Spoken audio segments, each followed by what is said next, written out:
Mic check.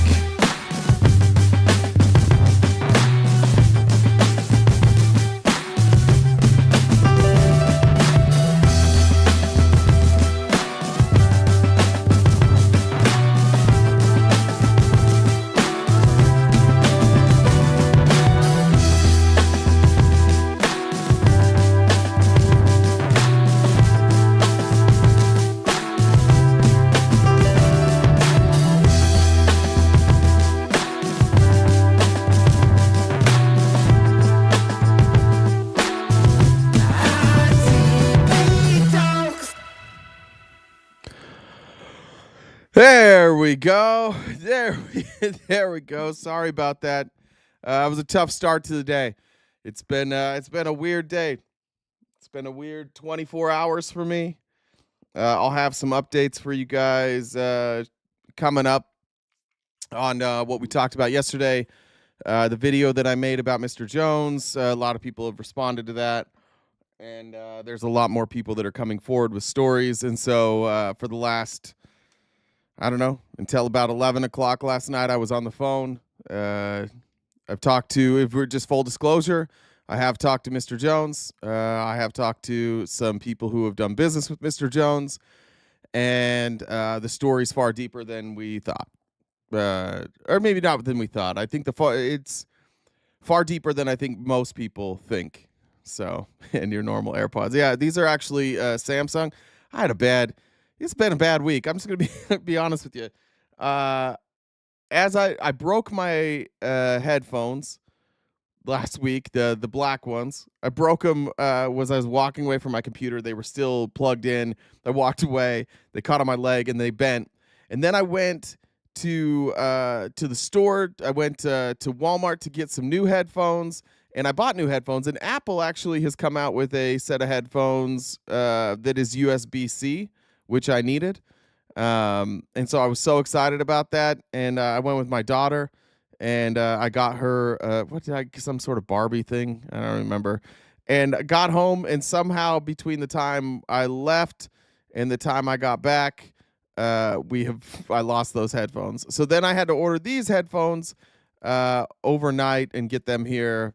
I hate the over-the-ear headphones. They hurt my ears. And so, yeah, it's not over yet. It's only Thursday. Yeah, Samsung. That's right. These are Samsung headphones. Anyways, I'll have an update with the Mr. Jones stuff later. Probably not on the show, just later this week. I appreciate those who've reached out. And for anybody who wants to reach out, just know there's people out there that are listening. There's people out there that believe you. There's people out there who want to know, even if you think it's not super important, or if you don't want the story told. Son of a bitch. Everything we've heard so far leads us to something else, and we're able to put some pieces together. So we'll have some updates on that. There should be I think a live tomorrow. I'm not running it. I won't be part of it, but I think for the proletariat we'll be doing that. So there we are. That's that. That being said, weird day for Trump yesterday. Really weird day. Really weird day for everybody. I mean, it's just weird now, right? Like that's where we're at. We're not even at I feel like I've almost passed the anger stage, and I'm just waiting for the Republicans to slowly figure shit out. That's how they do it, and I think they are. I think yesterday would not have been much help. It started off, at least when I got involved. I told you guys about a meeting Trump had with his cabinet, and I'll get to those clips later. But then Trump went on to this virtual town hall on News Nation, who inexplicably has Stephen A. Smith now is a political reporter for some reason. And on News Nation, he's the best one.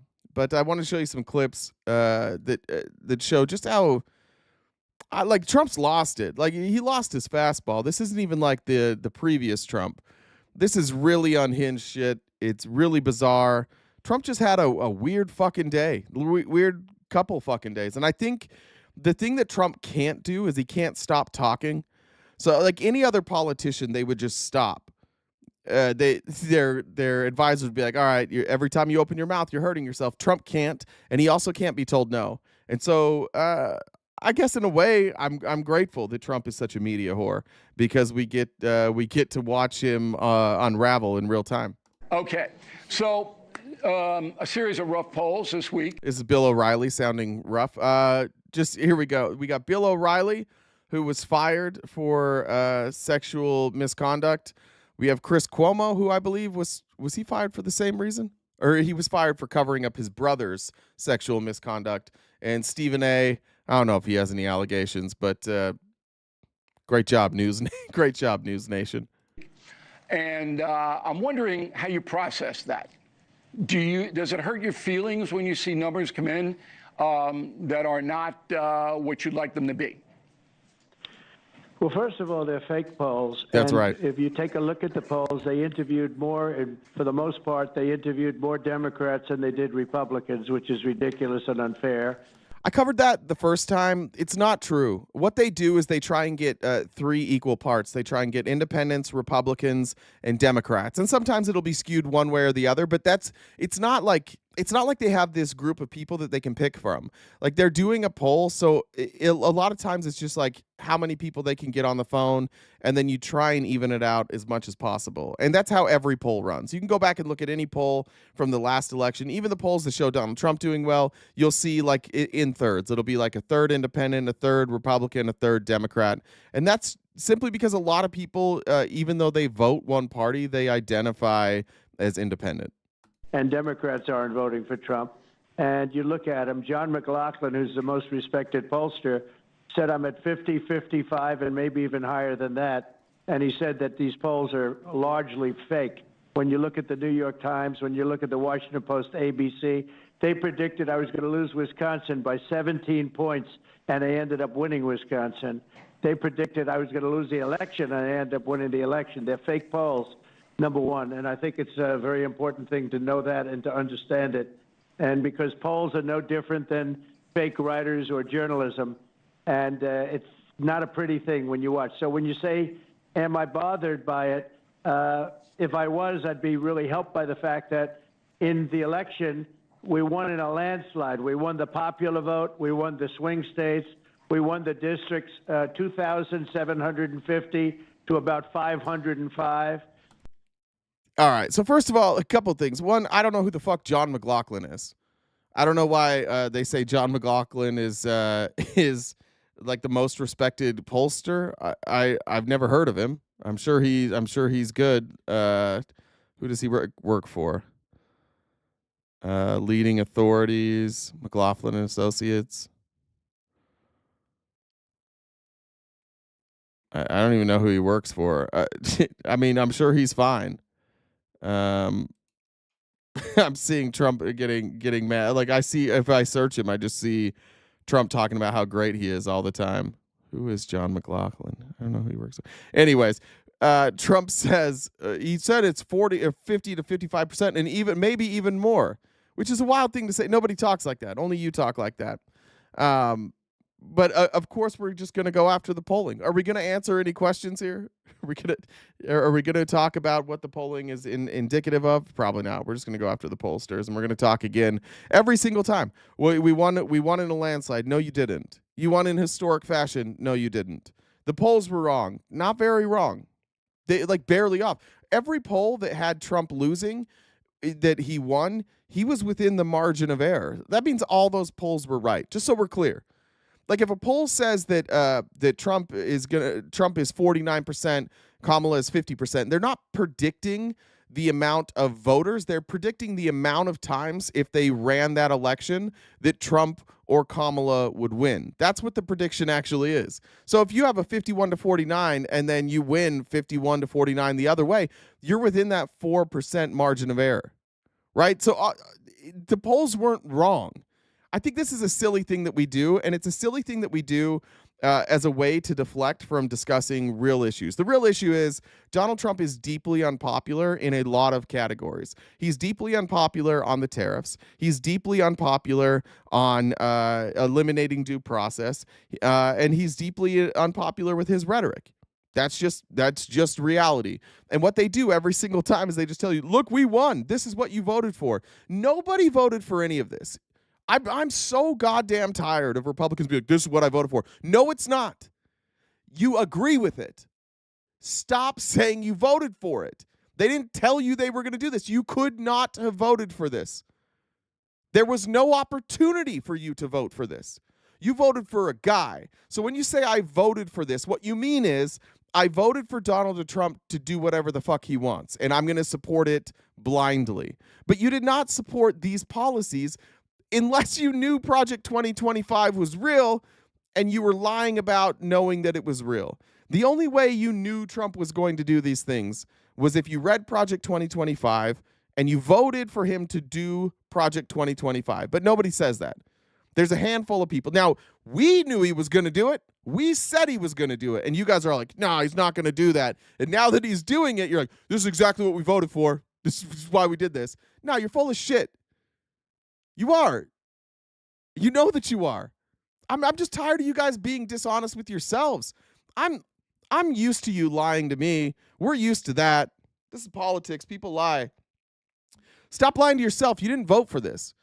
You just don't want to admit that what's happening isn't working right now. And so you're just like, I'm going to just say I voted for this, and then hopefully it all works out. And eventually when it doesn't work and Trump goes back on all his promises of paying for everything with tariffs, you guys are just going to pretend that you didn't support it all along and that he actually fixed the problem. Yeah, he said he was going to fix it, and he did this trade war, and then it fell apart, and then he went back to the status quo. Look, he fixed it. That's what you're all going to do. Finish this clip. And the election took place just a short while ago, November 5th. I think it was what's different now, very Mr. big President, day for the country. What's different now is the tariffs, and that's what's driving your numbers down. Yeah. And every bit of polling shows that the tariffs are driving his polling down. So that means that people who voted for him, that voted for this, are not don't like this. I can tell you, I don't know Republicans that do. I know there's people in the chat that every day show up here. Same people in the chat every day.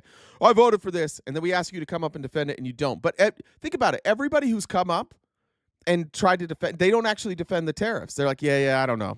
I don't think this is working. I don't think the tariffs are really working.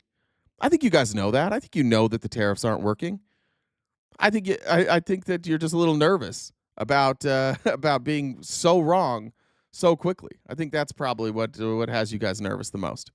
All right, let's go on to more of this. So I don't know what the fuck this is. I don't know what the fuck he's talking about here. Stephen A. gets a question in. He asked the president about Harvard's silencing speech at Harvard and trying to force speech at Harvard. I don't know what the fuck Trump's talking about. Maybe Trump heard Harlem instead of Harvard. If somebody can make sense of this, let me know. But this guy's totally sane. Because when people think about Harvard, what they're basically talking about is they're asking, what do you say to those who view your actions as an attack on academic freedom rather than a defense of fairness? What do you say to that? Well, I say this: we had riots in Harlem, in Harlem, and frankly, if you look at what's gone on, and people from Harlem went up and they protested, Stephen, and they protested very strongly against Harvard. They happen to be on my side. You know, I got a very high. What?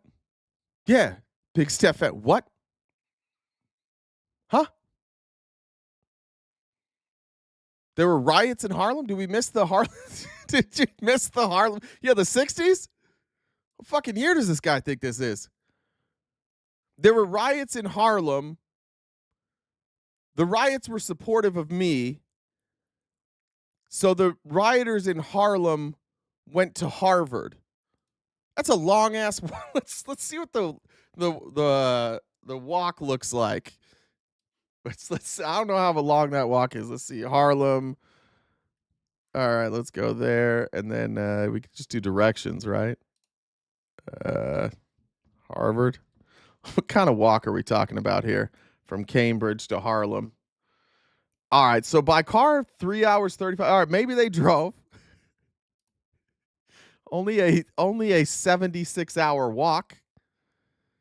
I guess you could get on a bike there and get there in 22 hours. By public transit, maybe. That's a hell of a march from Harlem to Cambridge, Massachusetts. That's a tough trip. The fuck is he talking about? I'm going to go back a little bit. Well, I say this: we had riots in Harlem, in Harlem, and frankly, if you look at what's gone on, and people from Harlem went up and they protested, Stephen, and they protested very strongly against Harvard. They happened to be on my side. You know, I got a very high black vote. You know that. Very, very high black vote. I think what he means is that the people who voted for him who were black were maybe high. I think that's what I think was saying. What percentage of the black vote? Didn't he get like 6%? What? Let's see.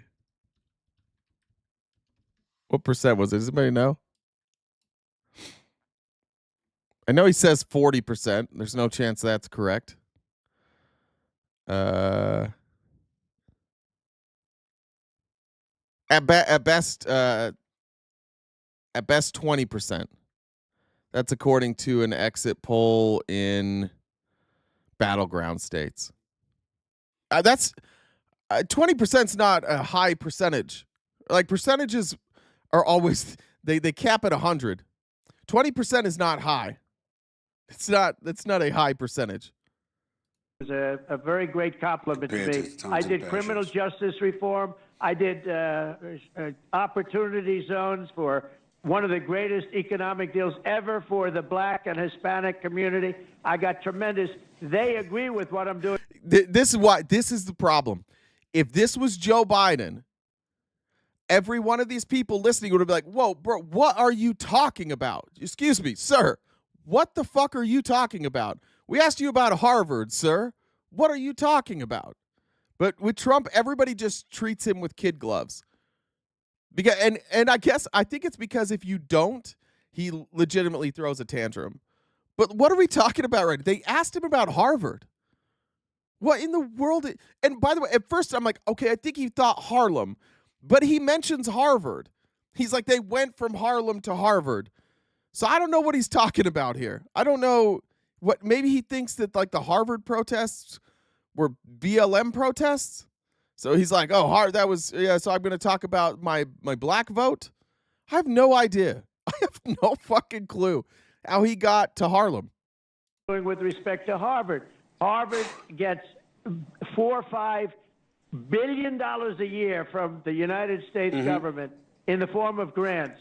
And they have $53 billion, and yet they don't treat the people right. They take foreign students. Nobody knows where they come from, and they vicious. Everybody knows where they came from. It's how it works. You apply, and you have to tell people where you came from, and you have to show like your history. Is he never applied? Well, he didn't do his application for college. I think that's it.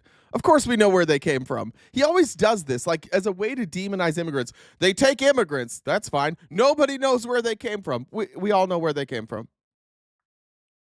You know where they came from. They'll tell you. It's not a secret. Hate our country. And I'm saying if we're going to give grant money, we want people in that school that are going to love our country, not people that are going to hate our country. They run a bad operation up there, and we have to get to the bottom of it. On top of that, they said they want to teach their students remedial mathematics. That's basic math. 2 and 2 is 4. And you say, well, Harvard's supposed to be so great. Why do people have to have remedial? That's basic, very simple mathematics. So we're looking at. He's doing this again.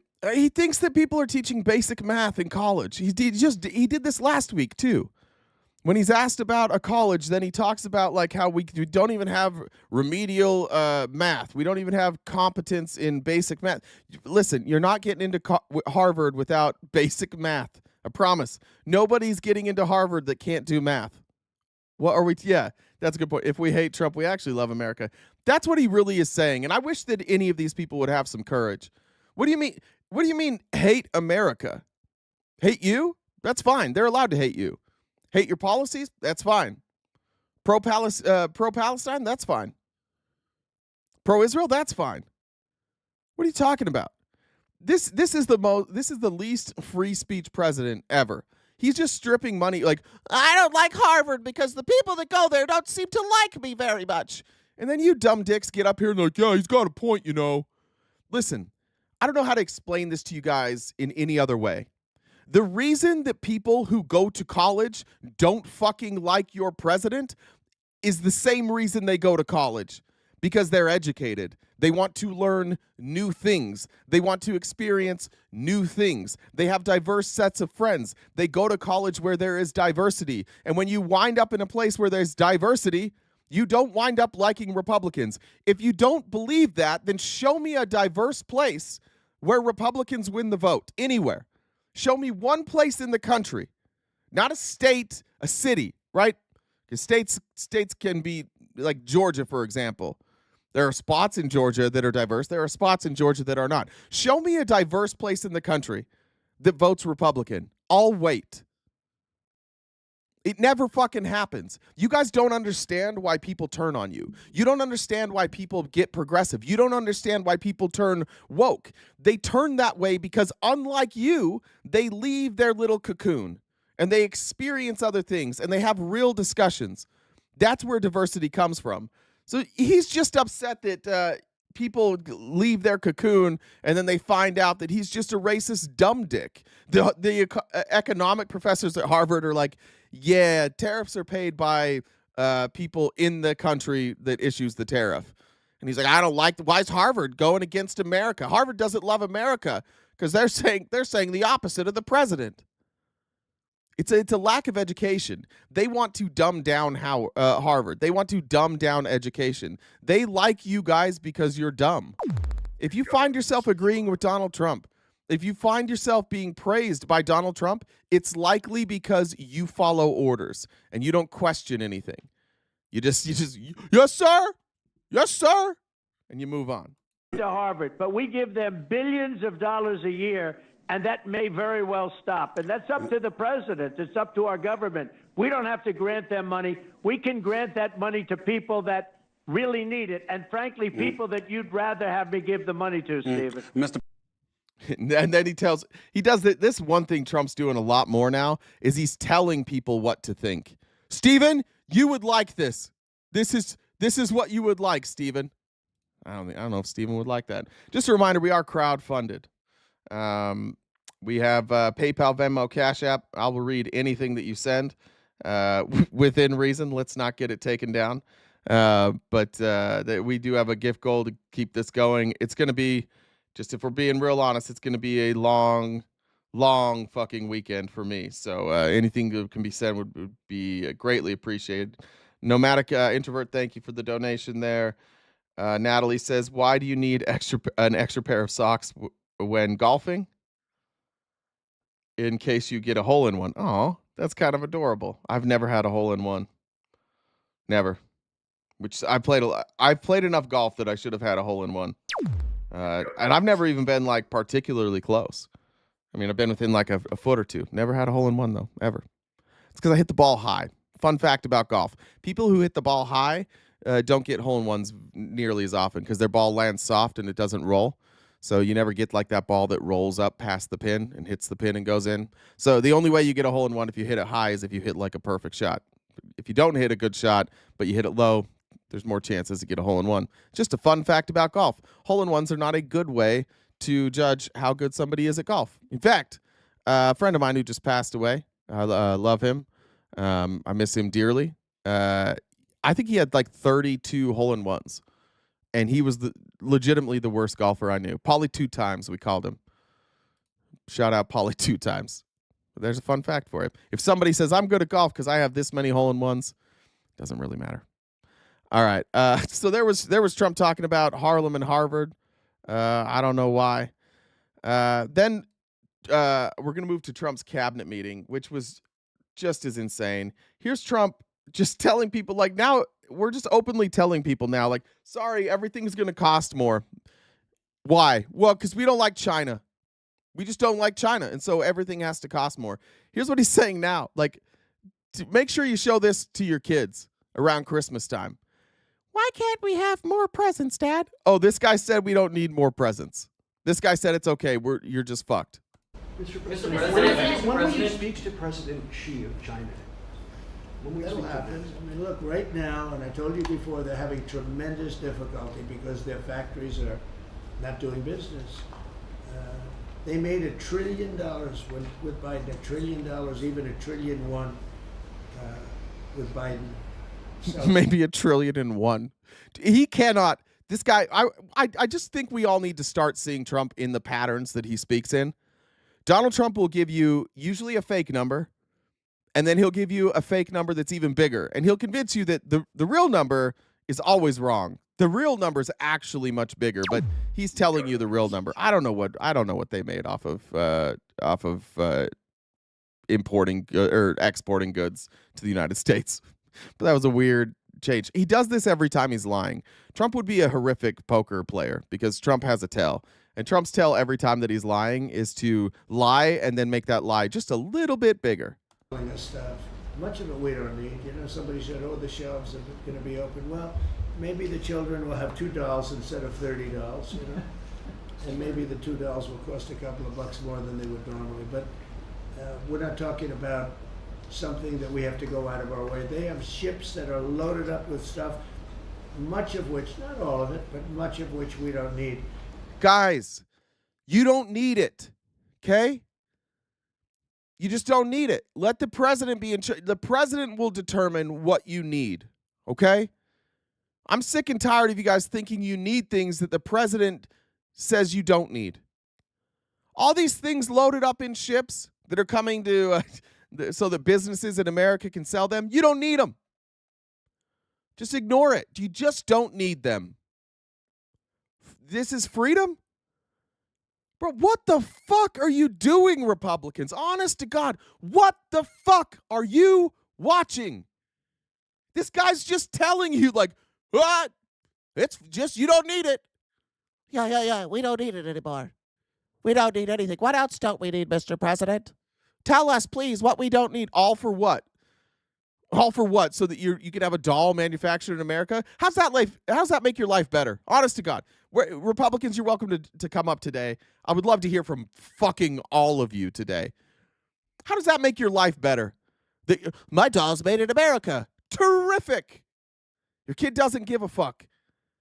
It doesn't make anything better. Just makes it more expensive. Who fucking cares where the doll is made? Trump. Well, just tell your kids, get fucked. Have they ever played with one of those wooden horses with a string? You can make it yourself. Trump is giving good advice for somebody like who's on a budget. Hey, maybe just get $2 instead of 30. But he's forcing it now. He's like, listen, you guys need to be on a budget while he explodes our budget. The irony there, right? Like he's gonna raise our budget by between 5 and 10 or our deficit between 5 and 10 trillion dollars during his presidency. And he's like, but you guys really need to tighten it up. You need to stop buying shit. What are you going to do? I'm going to give $200 billion more to the military. That's what I'm going to do, says Trump. Should you tighten up? No. Don't worry about me. I'm flush with cash. I'm running a crypto scam right now, and I'm making hundreds of millions of dollars on a crypto scam. Move to wherever you think it's better, asshole. You move. Nobody asked for the dumbest fucking people in America to run the country. We didn't. I'm sorry that you're dumb. I'm sorry that your president is fucking dumb. We're going to talk about it. And the problem that you have right now is you don't have a defense for it. Well, then move. Don't complain. Sit down. Stare at Trump. Listen to what he says and don't question it. And if you're someone who questions what Donald Trump says, then you need to move. Shut the fuck up.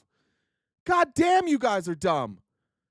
God damn, you're dumb. This is the problem. This is why we're all so mad right now. The reason I'm mad right now is because this is so fucking stupid.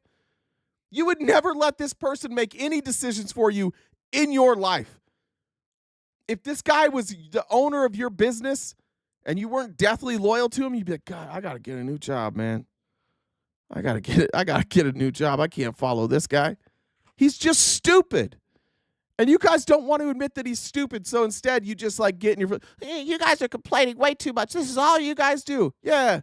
Maybe we complain too much on the left. Maybe we do. We probably do. But at least it's real. It's like a real thing. How the fuck are you guys? We believe in freedom. We want small government. The government said you can have $2, bitch, and you'll like it. Yes, sir. $2 only? $2. That's fine. Tell your kids sorry. But this is the way it needs to be because I need to win this trade war. It's very important to me. It's very important to me that I beat China. Meanwhile, China's just like, we don't care. Go for it. China doesn't give a single solitary fuck. You guys come in here every day. Look at China. Look at China's housing market. That has nothing to do with tariffs. This will hurt China, but not like it hurts us. It's going to hurt us a lot worse. Like, we can't replace these manufacturing jobs. Nobody's going to work in those jobs. We're deporting a bunch of people who are here working. We're literally crushing businesses right now by deporting people. Then where are we going to get this labor from? Who the fuck's going to come back? The people are like, immigration is at all-time lows. Yeah, no shit. Yeah, no shit. Because people that want to immigrate here legally are like, I don't know about that. I'm not going to. Would you? Honest to God, if you were thinking of like moving to France, and all these people, like, there kept being story after story after story of people who were legally in France, but then they got deported, and they left their family, and they were thrown in prison. You're like, yeah, I don't think I'm going to France. Just try and put yourself in. I know this is difficult for Republicans, but try and get out of your own bubble and look at this through somebody else's view. What country wants to invest here? What people want to move here? You're really taking a risk if you want to do business with America right now. And we have to make a fair deal. We've been ripped off by every country in the world, but China, I would say, is the leading one, the leading candidate for the chief ripper offer. That's a president. That's a guy who got an economics degree. China is the chief ripper offer. What does that mean? It means that they're ripping us off. How are they ripping us off? Well, they sell us more stuff than we sell them. That's the explanation. That's not ripping off. This guy, I'm telling you, he's just an idiot. He's just fucking stupid. Stop defending him, guys. Stop it. Have like a little bit of self-respect. And to all these Republicans in this room, what a bunch of fucking cowards. I am incapable of sitting in a room where somebody says something stupid and not being like, excuse me. I'm not going to ever listen to somebody who's just saying dumb shit. I have to correct it. It's a knee-jerk reaction. You guys are like, oh, feed me more, daddy. FOD said even the fake laugh guy sounded unsure about the dolls. Trump's tail is opening his mouth and speaking. Yeah, that's a good sign. If he's speaking, he's usually lying. I don't even know. Like, sometimes I don't even know if he's lying or just, it's hard to tell. Like, when is he lying and when is he dumb? The lies are so dumb that it's like, maybe he's just that dumb. I don't know.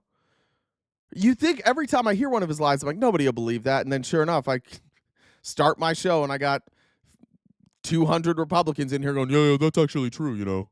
There has never been. Kamala Harris would have been a trillion times better, Adam. A trillion. She wouldn't have started this fucking trade war. You guys keep thinking, like, I don't know why you keep thinking, like, oh, well, Kamala Harris isn't a great leader. She would have been worse. The problems that we're having right now are self-inflicted. Every problem that we're having right now, as far as like trade and as far as access now to supply chain, these are all self-inflicted wounds. Kamala Harris wasn't going to put tariffs on everybody.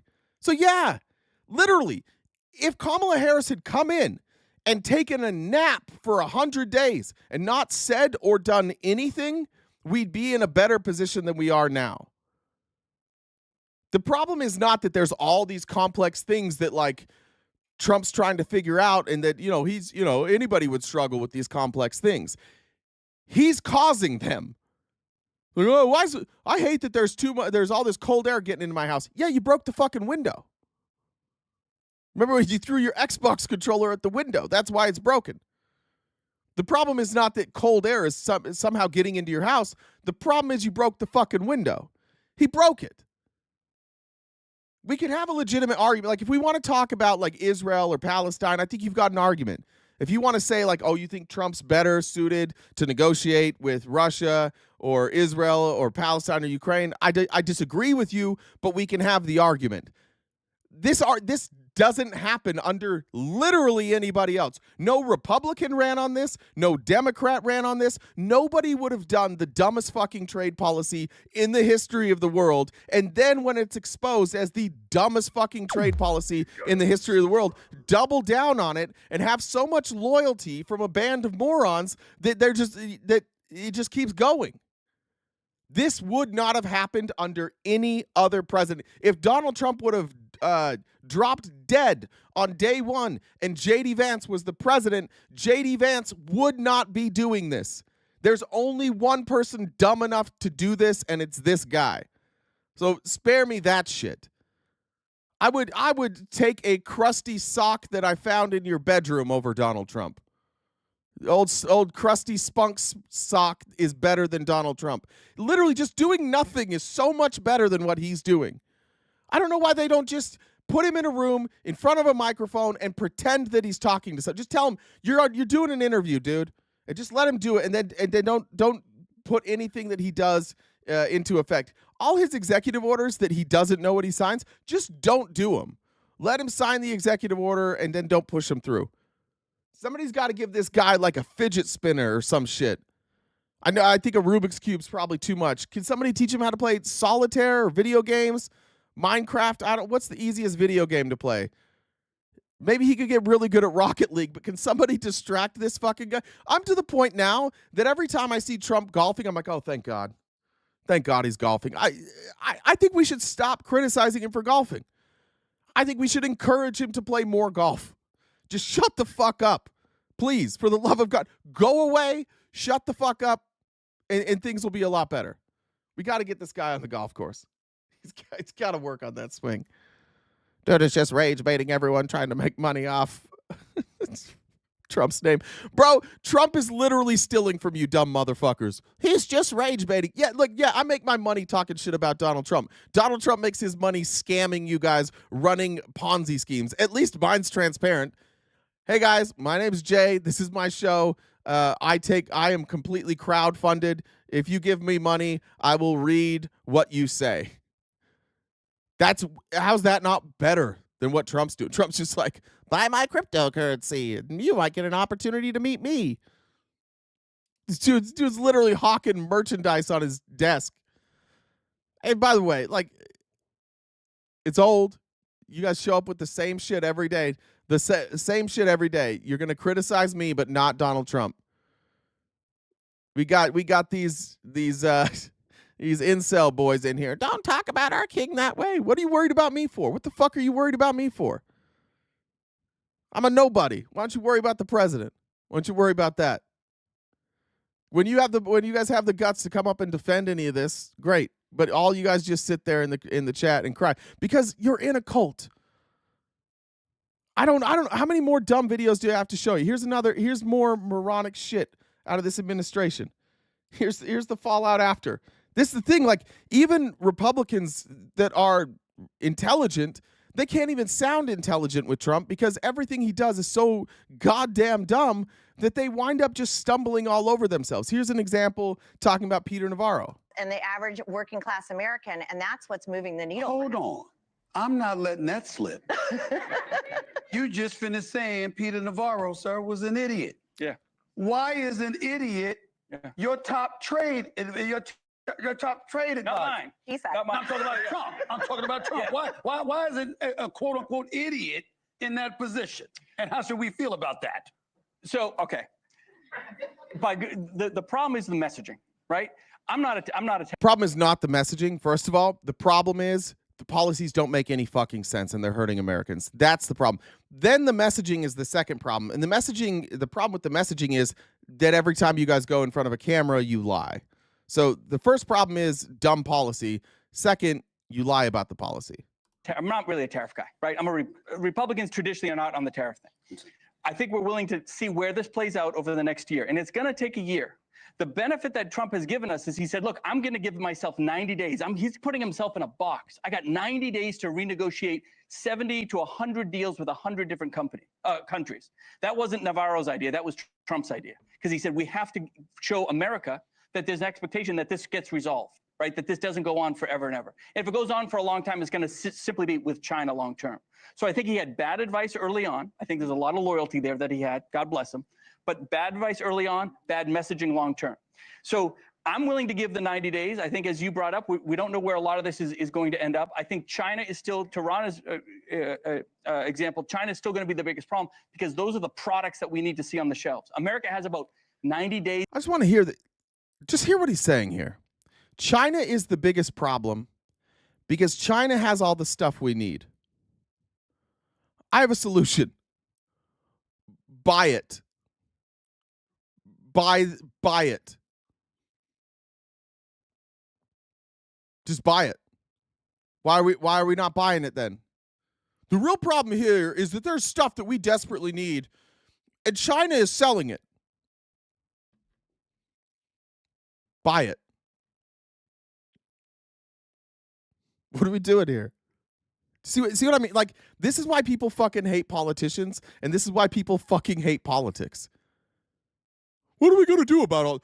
There's the stuff over there that we need, but I'm over here.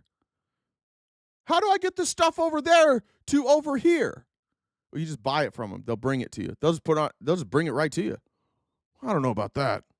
It's like going to a restaurant, like where you order at the register, and you just go sit down at the table and said, I don't understand why I don't have the food. You got to go buy it. I'm not going to buy it. They have all the food. They're not buying food from me. Well, yeah, it's a restaurant. They're the ones with the product, so you buy it from them. I'm not doing that unless they buy something from me. I've got trinkets. I've got boondoggle. I made dream catchers before I got here. Why aren't they buying my dream catchers? Well, because it's a restaurant. So just go buy it. I don't know. They're the real problem. They're the problem over there. That's the reality that we're living in.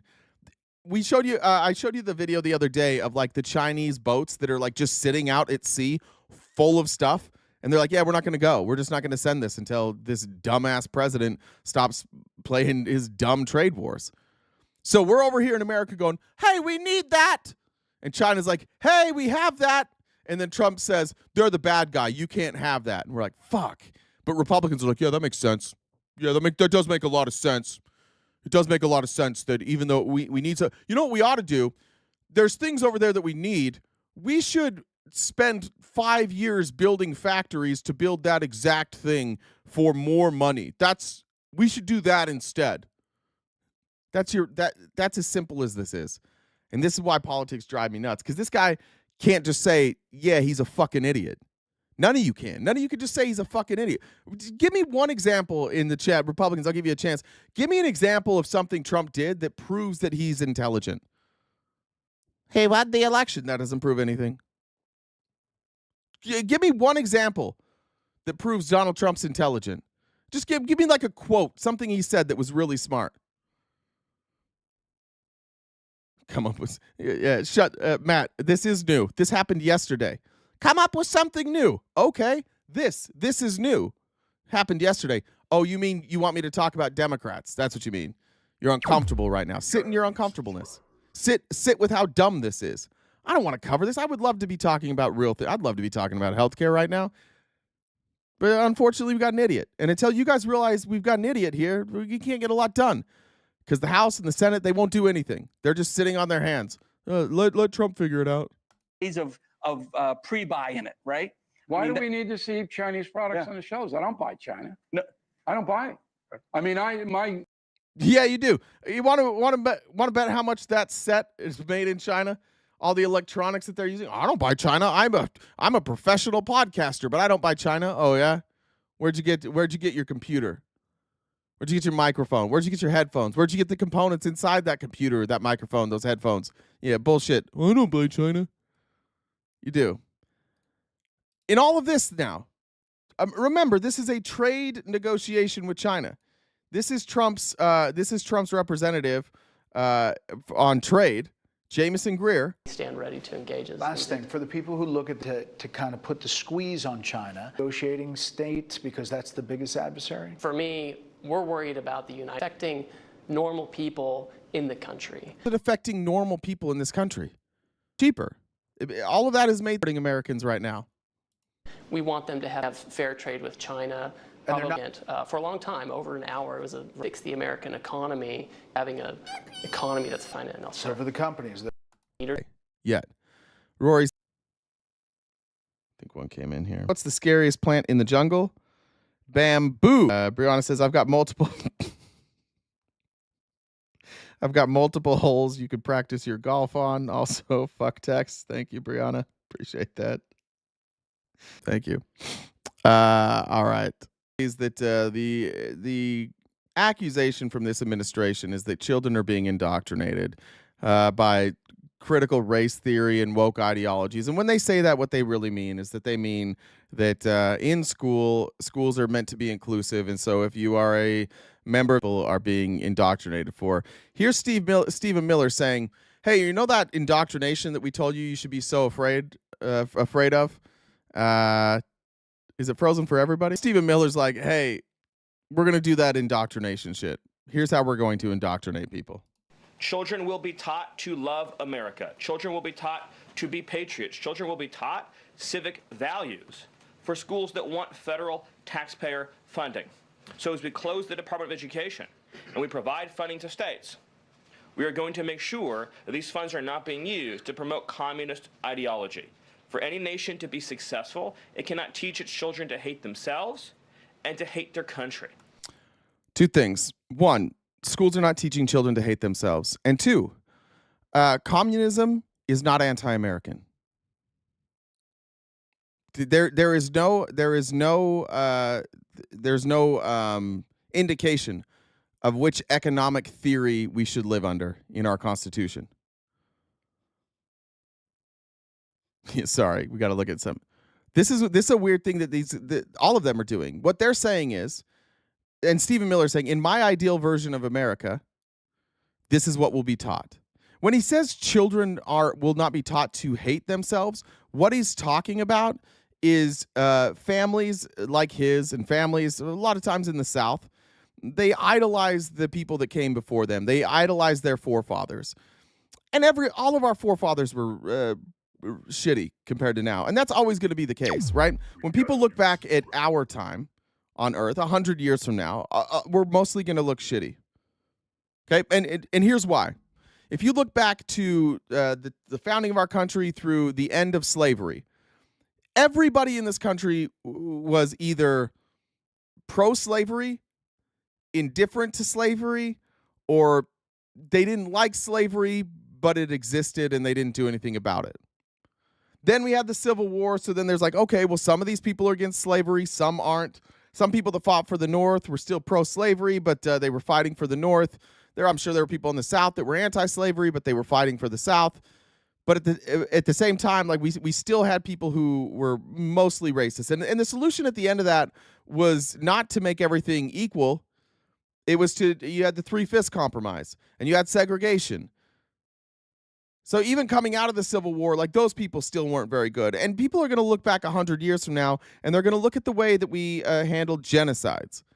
They're going to look at the way that the United States intervened all over the world and how we just didn't really, like, we all went on about our lives and people were murdered, like children were murdered. And then they're going to look at what we're doing to immigrants and how we're deporting them. I mean, I'm just telling you, look back in history. Show me a time when people took immigrants and locked them up in concentration camps. And when that worked out well, when history remembered those people well, they'll remember that we hired a white nationalist in Stephen Miller to sit up there, best buds with Richard Spencer, the leader of the neo-Nazis, the leader of the, I don't know if the Klan, but a white nationalist, one of the leaders of the white national movement. They're best buds. They share the same ideology. They'll look back at this and they'll be like, that wasn't right.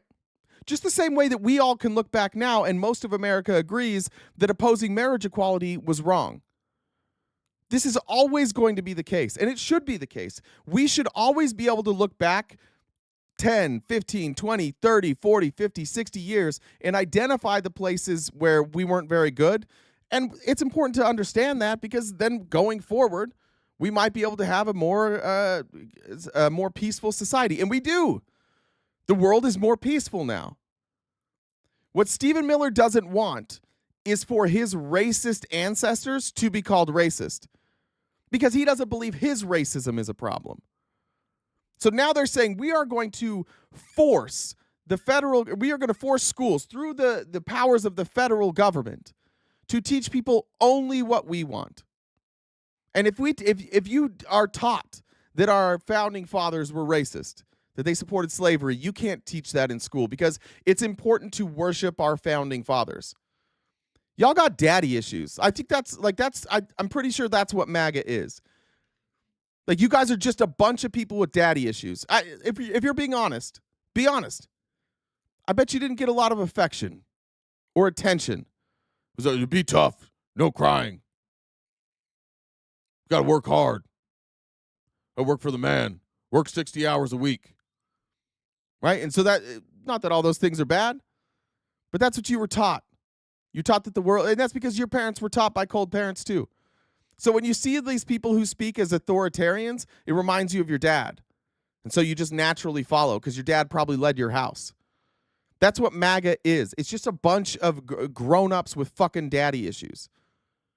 You can go see a therapist. You can get this shit sorted out. But what you don't have to do is you don't have to sit here and watch like an anorexic thumb tell you, we can't talk about social issues. We're not going to fund you if you teach that our great-great-grandparents were racist. They were. My grandparents are racist. My dad has told me he's racist. They are. They were. Acknowledge it. But you guys got to work out the daddy issue stuff. So these are a few of the areas in which President Trump has fought the cancerous, communist, woke culture that was destroying this country, where we were led to believe that men were women, that women were men, that racial discrimination was good, that merit was bad, and that safety and physical security mattered less than the feelings of liberal ideologues. Now, this is that other thing that you guys do all the time. You just lie about what our position is. Do we believe that women can be men? No. Nobody on our side believes women can be men.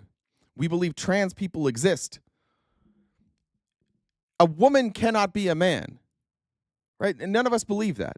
That's just the way that you phrase things, so that when you discriminate, you think you're discriminating based on this idea that we think women can be men. It's not true. Listen to the way all of this is phrased.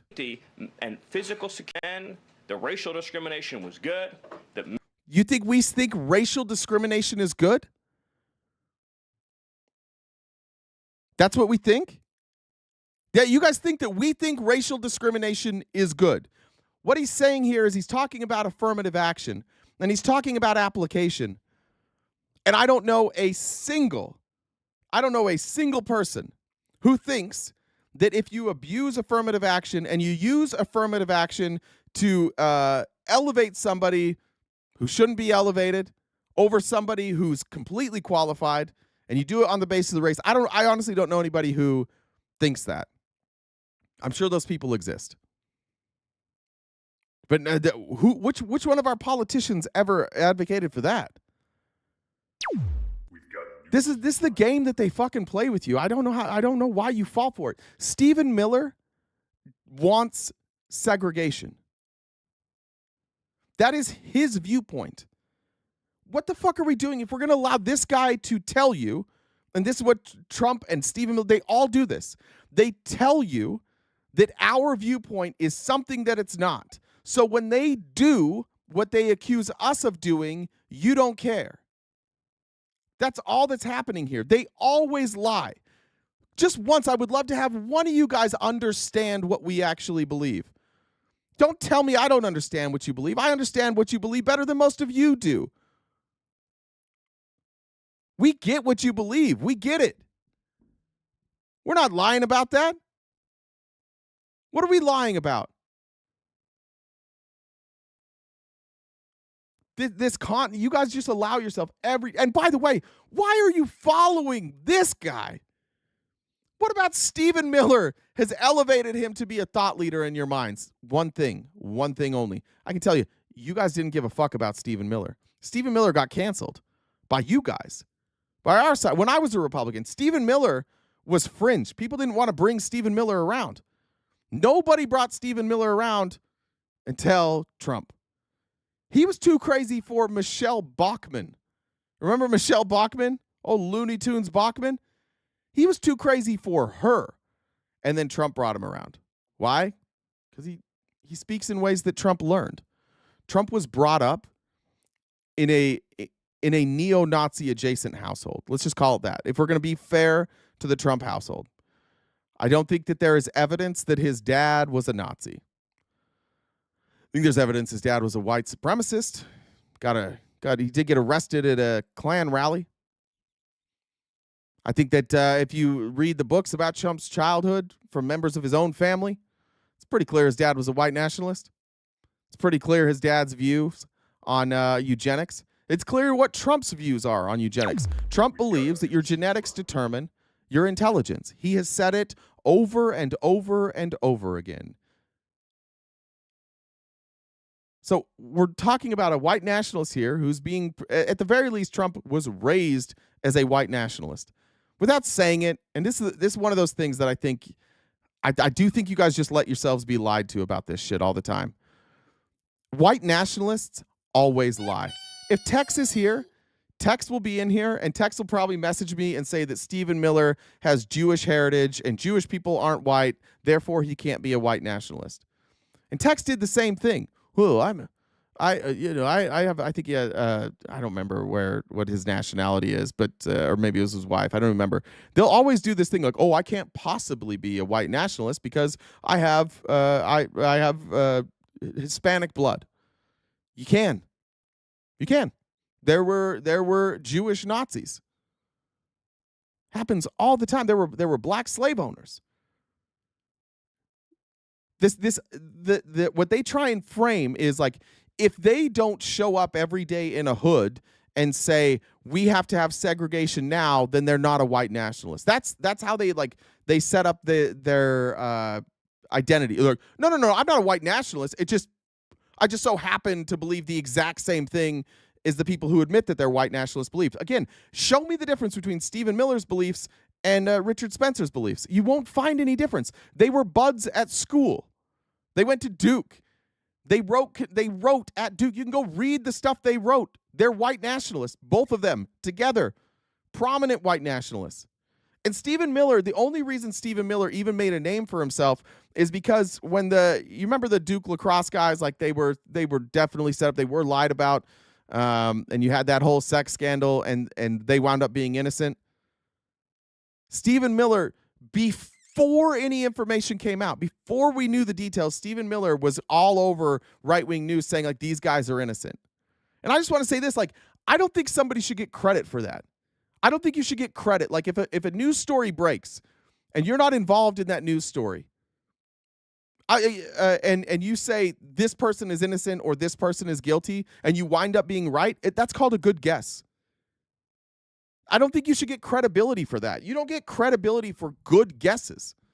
But that's how Stephen Miller got all of his credibility, because he was saying the same shit. He's a white nationalist, but he understands he can't go on and be like, white power, segregation. You speak in catchphrases.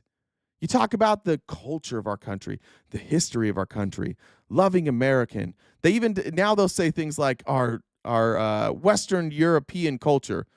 Yeah, what does that mean? Historically, the people that immigrated here from Western Europe, what did they look like? They just cloak it in this language that makes you think, oh, no, they're not overtly white nationalists. And we got to be better than that. You guys got to understand the language here. You got to understand what you're advocating for. This guy is on stage at the White House speaking for the president, and he's saying, we are going to force ideology, white nationalist ideology in schools. And if you don't allow us to do it, you won't get funding. I don't care if you agree with him or not. The fact that somebody's at the White House saying we will force a particular ideology and a particular economic theory on our children. And if you disagree, you don't get money. That's a problem. I'm a person who believes in freedom of information, freedom of expression. I don't believe that you being a capitalist or you being a communist makes a degree of fucking difference in terms of you loving America.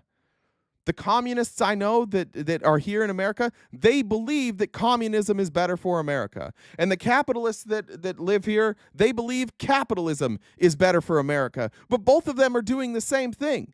They're both advocating for a system that they think will make America better. Stephen Miller is advocating for a system that he believes will make America better. It just so happens to be white nationalist, and I'm just going to point that out.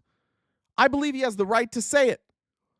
But I'm just frustrated by the lack of understanding from our Republican friends who watch every single day these fascist movements fascist actions from the Trump administration, forcing ideology on people, physically forcing it, forcing speech.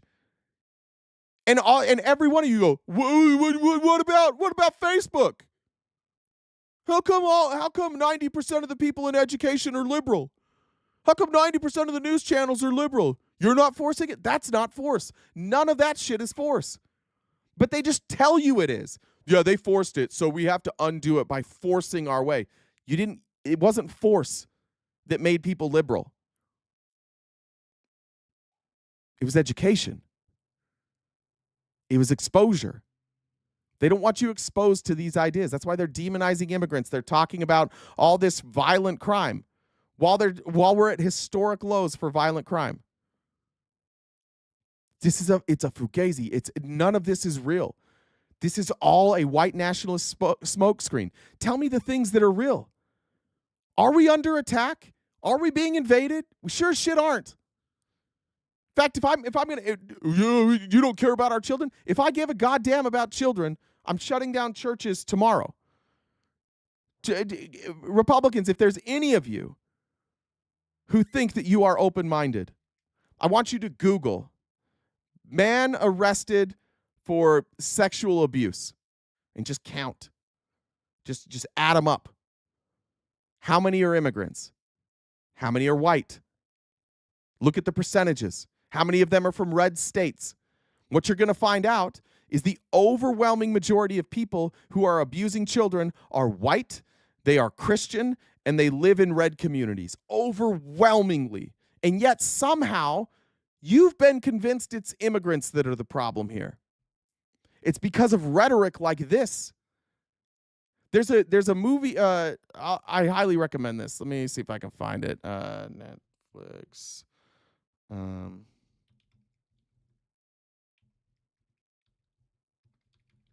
Let's see if I can find this.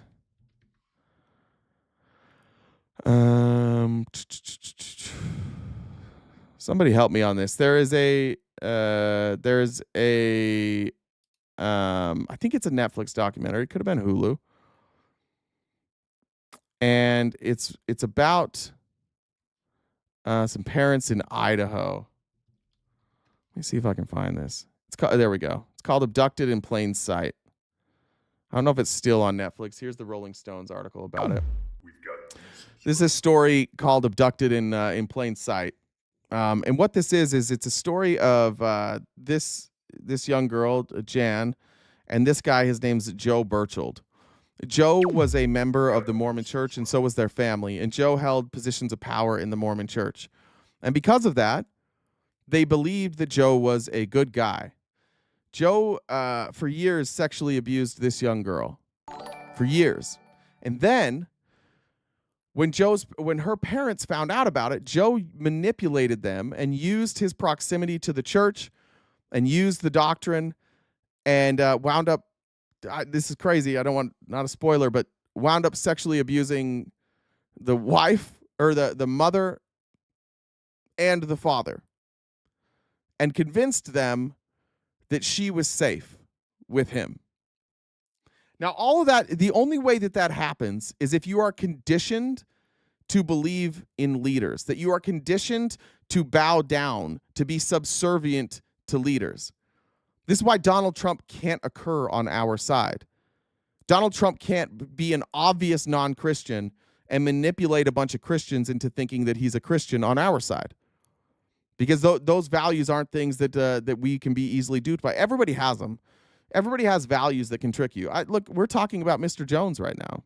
Let's be honest. This doesn't just happen everywhere. We've spent a few days talking about Mr. Jones.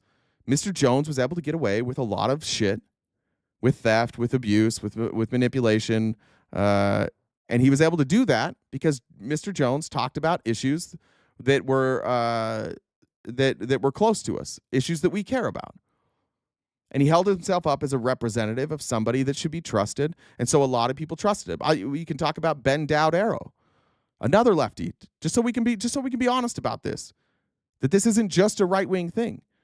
But Ben Dowd Arrow was on every live talking about, oh, I'm pro women. Oh, we got to take care of women. We got to treat women better. And then 6 months later, it's like, oh God, this dude was like, he was awful. He was just manipulating women. If you guys don't know those allegations, I think you can find them. So this happens.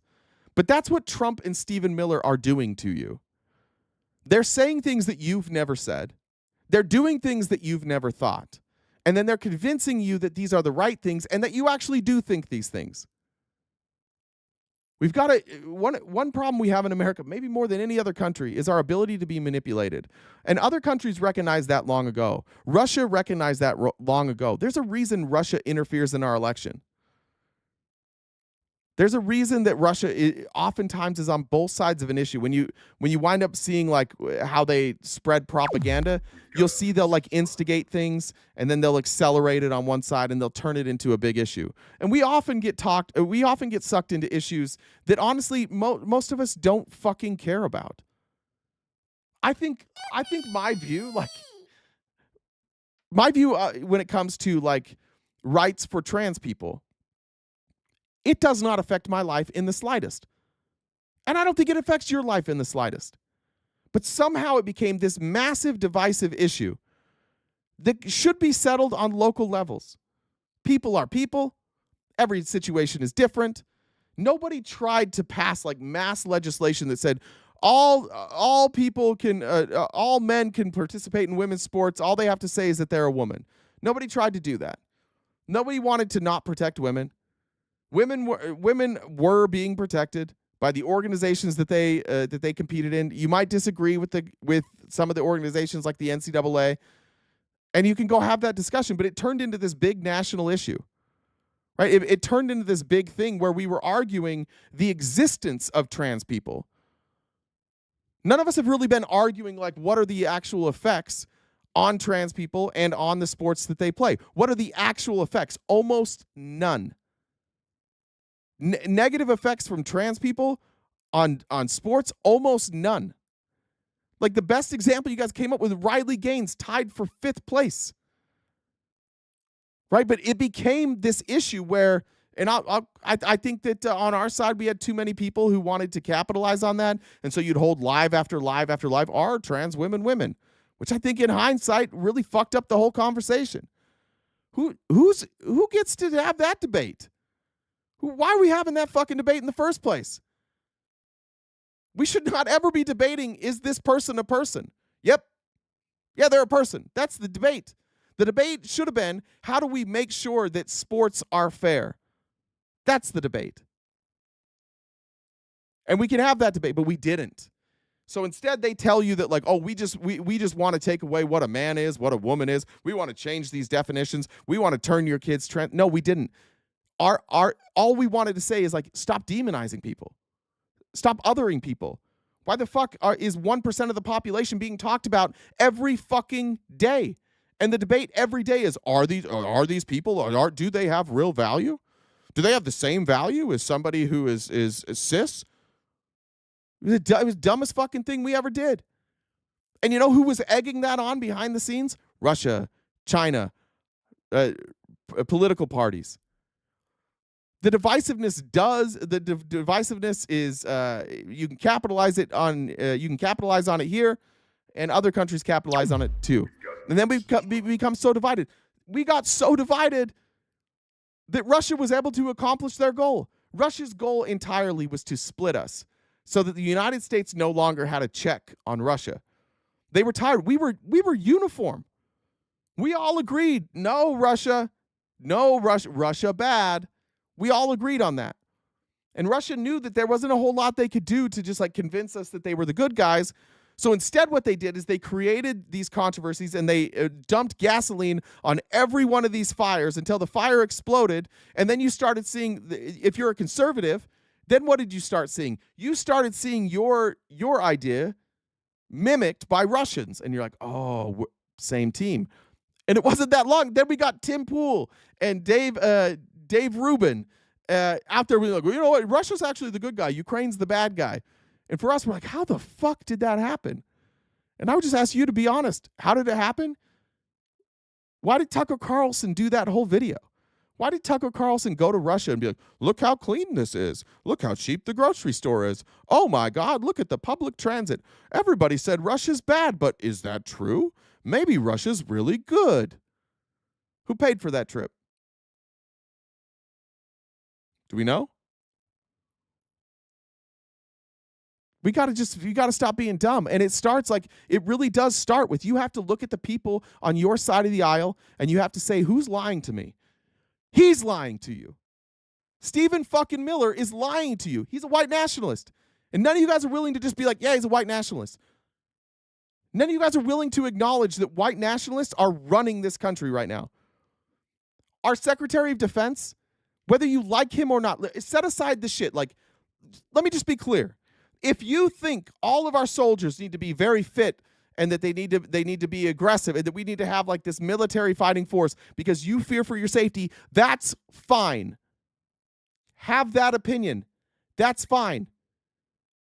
But also, when Pete Hegseth says, kill all Muslims, then you also need to be able to say, yeah, I think he's Islamophobic. I think that we need to question him specifically in countries with large Muslim populations. I think we should probably say the guy that said kill all Muslims might not be the most clear-headed on this. But we can't, because if I bring up that he says kill all Muslims, you guys are like, oh, you just want a bunch of trans people who are 400 pounds on the front lines. No, I just don't want the guy to kill all Muslims. See what I mean? See how easy this is? Because what we have become and what Donald Trump is really fucking good at doing is he's good at divide and conquer. Mr. Jones, again, on our side, divide and conquer. There are people that come into situations, groups of people, and they are loud, and they're obnoxious, and they're boisterous, and they claim authority, and they silence the people who talk back to them. They do not welcome them. They demonize the people that criticize them. And when they do that, they force you to make a choice. So when Donald Trump stepped into the Republican Party and he was polling at 1%, and then he went to Ted Cruz, who was polling at 20%, and he said, Ted Cruz is a phony. Ted Cruz's dad tried to assassinate JFK. Ted Cruz's wife is ugly. 80% of you already didn't like Ted Cruz. So 80% of you were like, you know what? I don't really like Trump, but I agree with him on Ted Cruz. Fuck Ted Cruz. And you took a step towards Trump.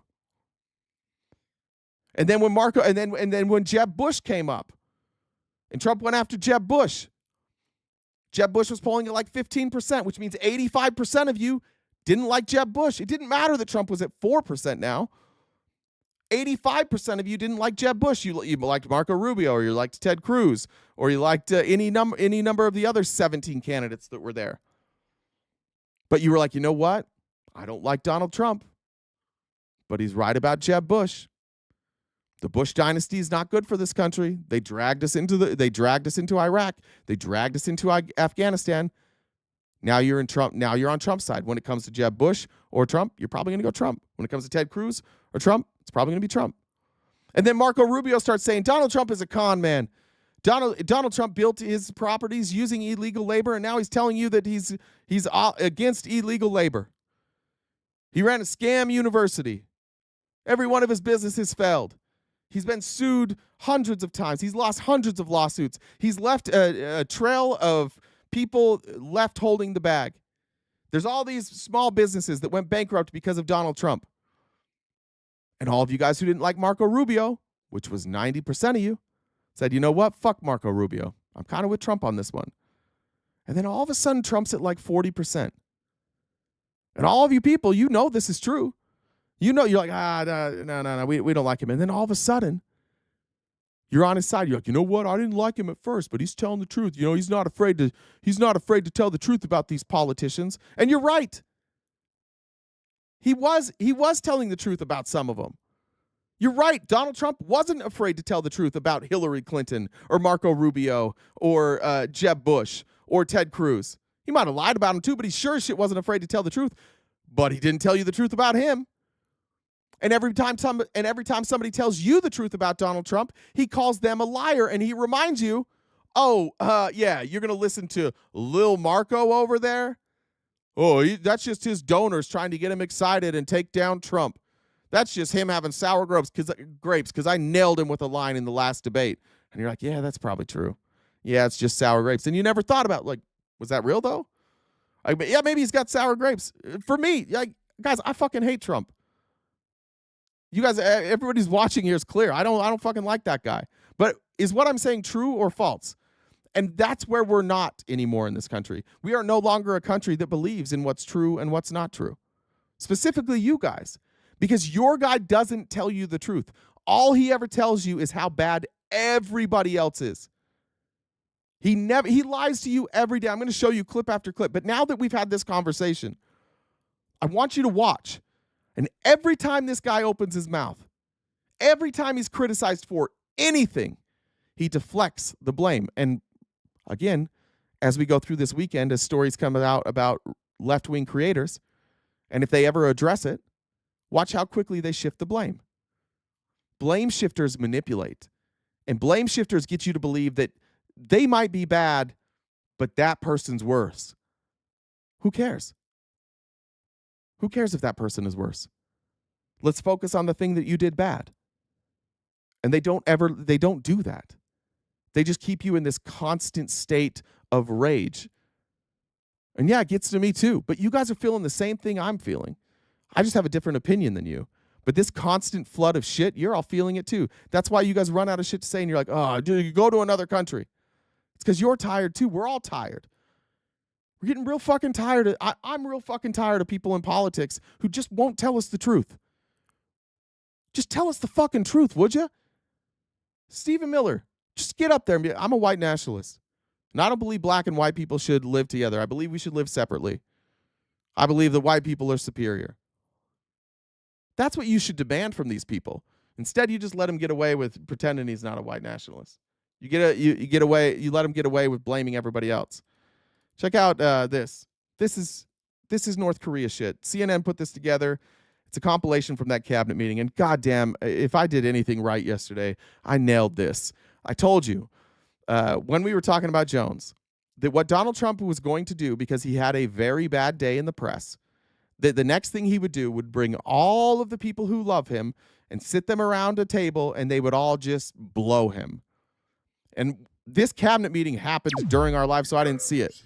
And I was right. That's what he does. That's how he protects himself. Anytime something bad happens, he brings around all these people to praise him publicly, and they put out all these clips so that you think, as a supporter of his, like, oh yeah, I forgot. I forgot. Yeah. No, he is good. I gotta ignore all that shit. I'm gonna doubt my doubts. I'm not gonna doubt what's happening. I'm gonna doubt my doubts. I was doubting Donald Trump, but all these people said he was great, so I don't doubt anymore. This is sick. This is honestly sick. This just reminds me of the cult that I was in. Or maybe I'll tell that story later. We'll see. Sorry, I was thinking about whether or not to share a story. Let me show this. He's actually doing the things that he promised that he would do. And Mr. President, it's been an honor to be part of it for the past 100 days. Mr. President, the last 4 years, the world experienced a total lack of zero leadership under Biden. And then we had 100 days of your leadership with respect, with strength. President. First of all, lack of leadership under Biden. That guy created a signal chat and accidentally put a reporter on it, and Trump never held him accountable. He just stepped down today, by the way. Mike Waltz just stepped down today, finally. Accountability is bizarre. This guy's talking about fucking accountability. He didn't face any accountability. And then we've had 100 days of your leadership with respect, with strength. President, your first 100 days has far exceeded that of any other presidency in this country, ever. Ever. Never seen anything like it. Thank you. President Trump, in your first term, when I had a chance to work with you as governor, you were courageous. The thing that's empowering this amazing group of people around this table, and you've probably assembled the greatest cabinet ever, is that this time you're not just courageous, you're actually fearless. That's so weird. This is how they start it. I'm just telling you, that's weird. That's not normal. It's not. That is not normal in any sense. I've never seen anything like that. It's fucking bizarre. And the lies that came out after that were fucking unbelievable. Let me find this one. Like the glazing and the blatant dishonesty and this thing that both Pete Hegseth and now Pam Bondi are learning. I don't know if they all learned it together. But this thing where they lie and if they look directly into the camera and they call out the press while they're lying is like some sort of gotcha moment. This is fucking insane. Listen to this. 3,400 kilos of fentanyl since you've been your last 100 days, which saved, are you ready for this, media? 258 million lives. Kids are dying every day. There's 330 something million people in this country. And she just said that Donald Trump's policies have saved, what is it? What is that percentage wise? How many people are in the country that's called 330? Is it 330 million? Is that where we're at right now? Is that what it is? Is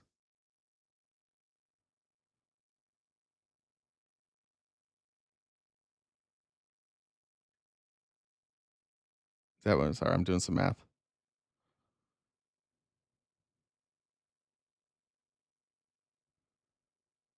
Is it 330? I'm doing the math on 330. If that's wrong, it's wrong. So he saved 78% of America. Had Donald Trump not been elected, 78% of us would be dead. What the bro? She looked right at the media. You ready for this, media? You ready for this? 80% of you would be dead if he wasn't president. 340? Okay, so let's call it 75%. 100 days, which saved, are you ready for this, media? 258 million lives. Kids are dying every day because they're taking this junk. Look at JD Vance take this in. Watch JD Vance take this in. You can see him nod like, what?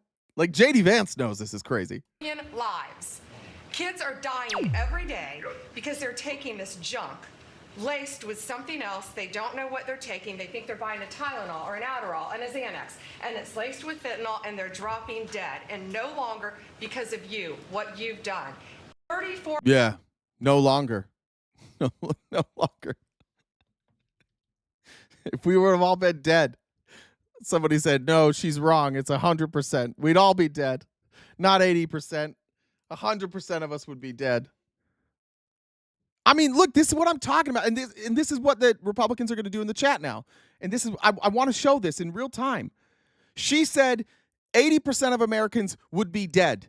And what you guys are going to do is you're going to go, well, what she's really means. Why don't they ever fucking say what they really mean then?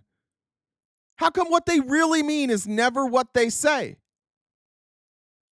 Because if they say what they really mean, you guys aren't going to be this loyal.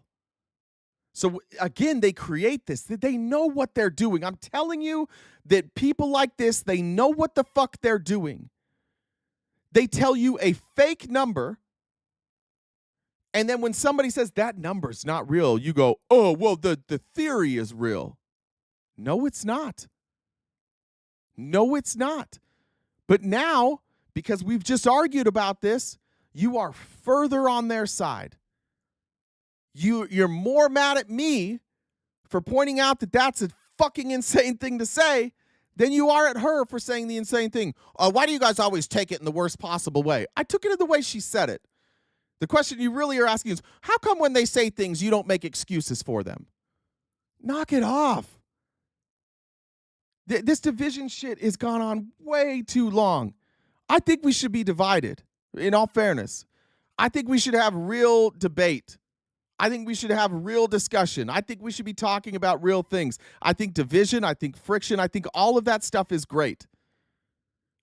It's the manipulation that's fucking things up for us, where we can't ever talk about real things. Everybody agrees that we spend way too much money killing innocent people, right? Everybody, raise your hand if you think that America spends too much money through this administration, Biden administration, Obama administration, every administration since you've been alive. We spend way too much money murdering people outside of our country and going to wars we shouldn't be in, right? I think everybody agrees on that, correct?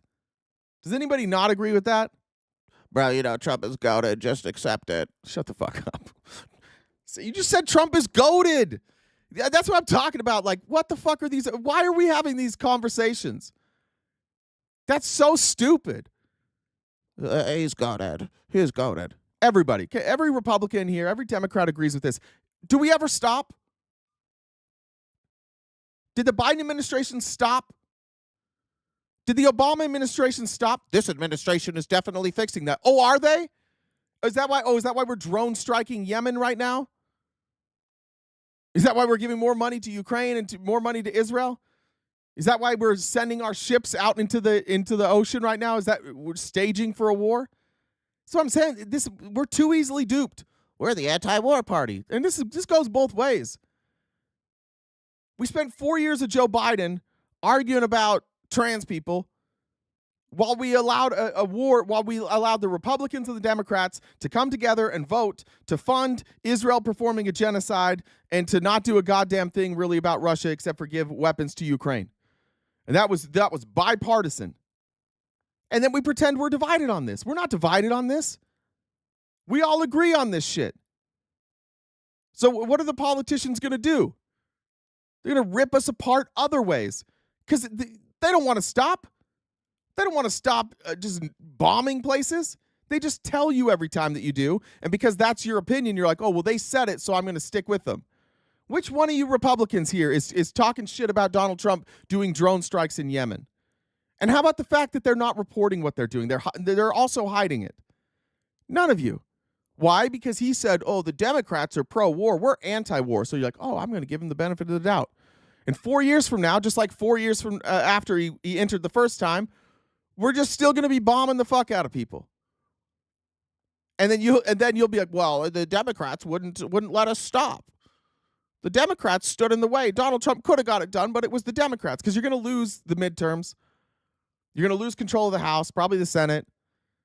And then everything from then on will be like, well, Donald Trump tried, but the Democrats ruined it. What about right now? What about right now? Donald Trump has never been more powerful than he is right now. And what's he doing? What's he using his time doing? Let's have a trade war. He's not ending wars. He's not making your wages go up. He's just fighting a senseless trade war. I'm tired of like people like Trump dividing us. I think I want to be divided. I want to have friction. I want to argue. I want to debate. That's my style. But could we talk about shit that's real? Just like once in a while? Do we have to just be duped by this guy over and over and over again? Elon is making comedy. I just want to show this because Elon's weird. Elon is making comedy legal again. This is what I think I've mentioned this before, but people laughing at things that aren't funny is like a sure sign that you're uncomfortable, which is a lot of times that you're in a cult. Here's Elon wearing the Gulf of America hat and his dark Gothic MAGA hat, and just making comedy legal again. And thank you, Elon. Thanks, Tim. Thank you. Great job, Kelly. Thank you very much. Elon, I love the double hat, by the way.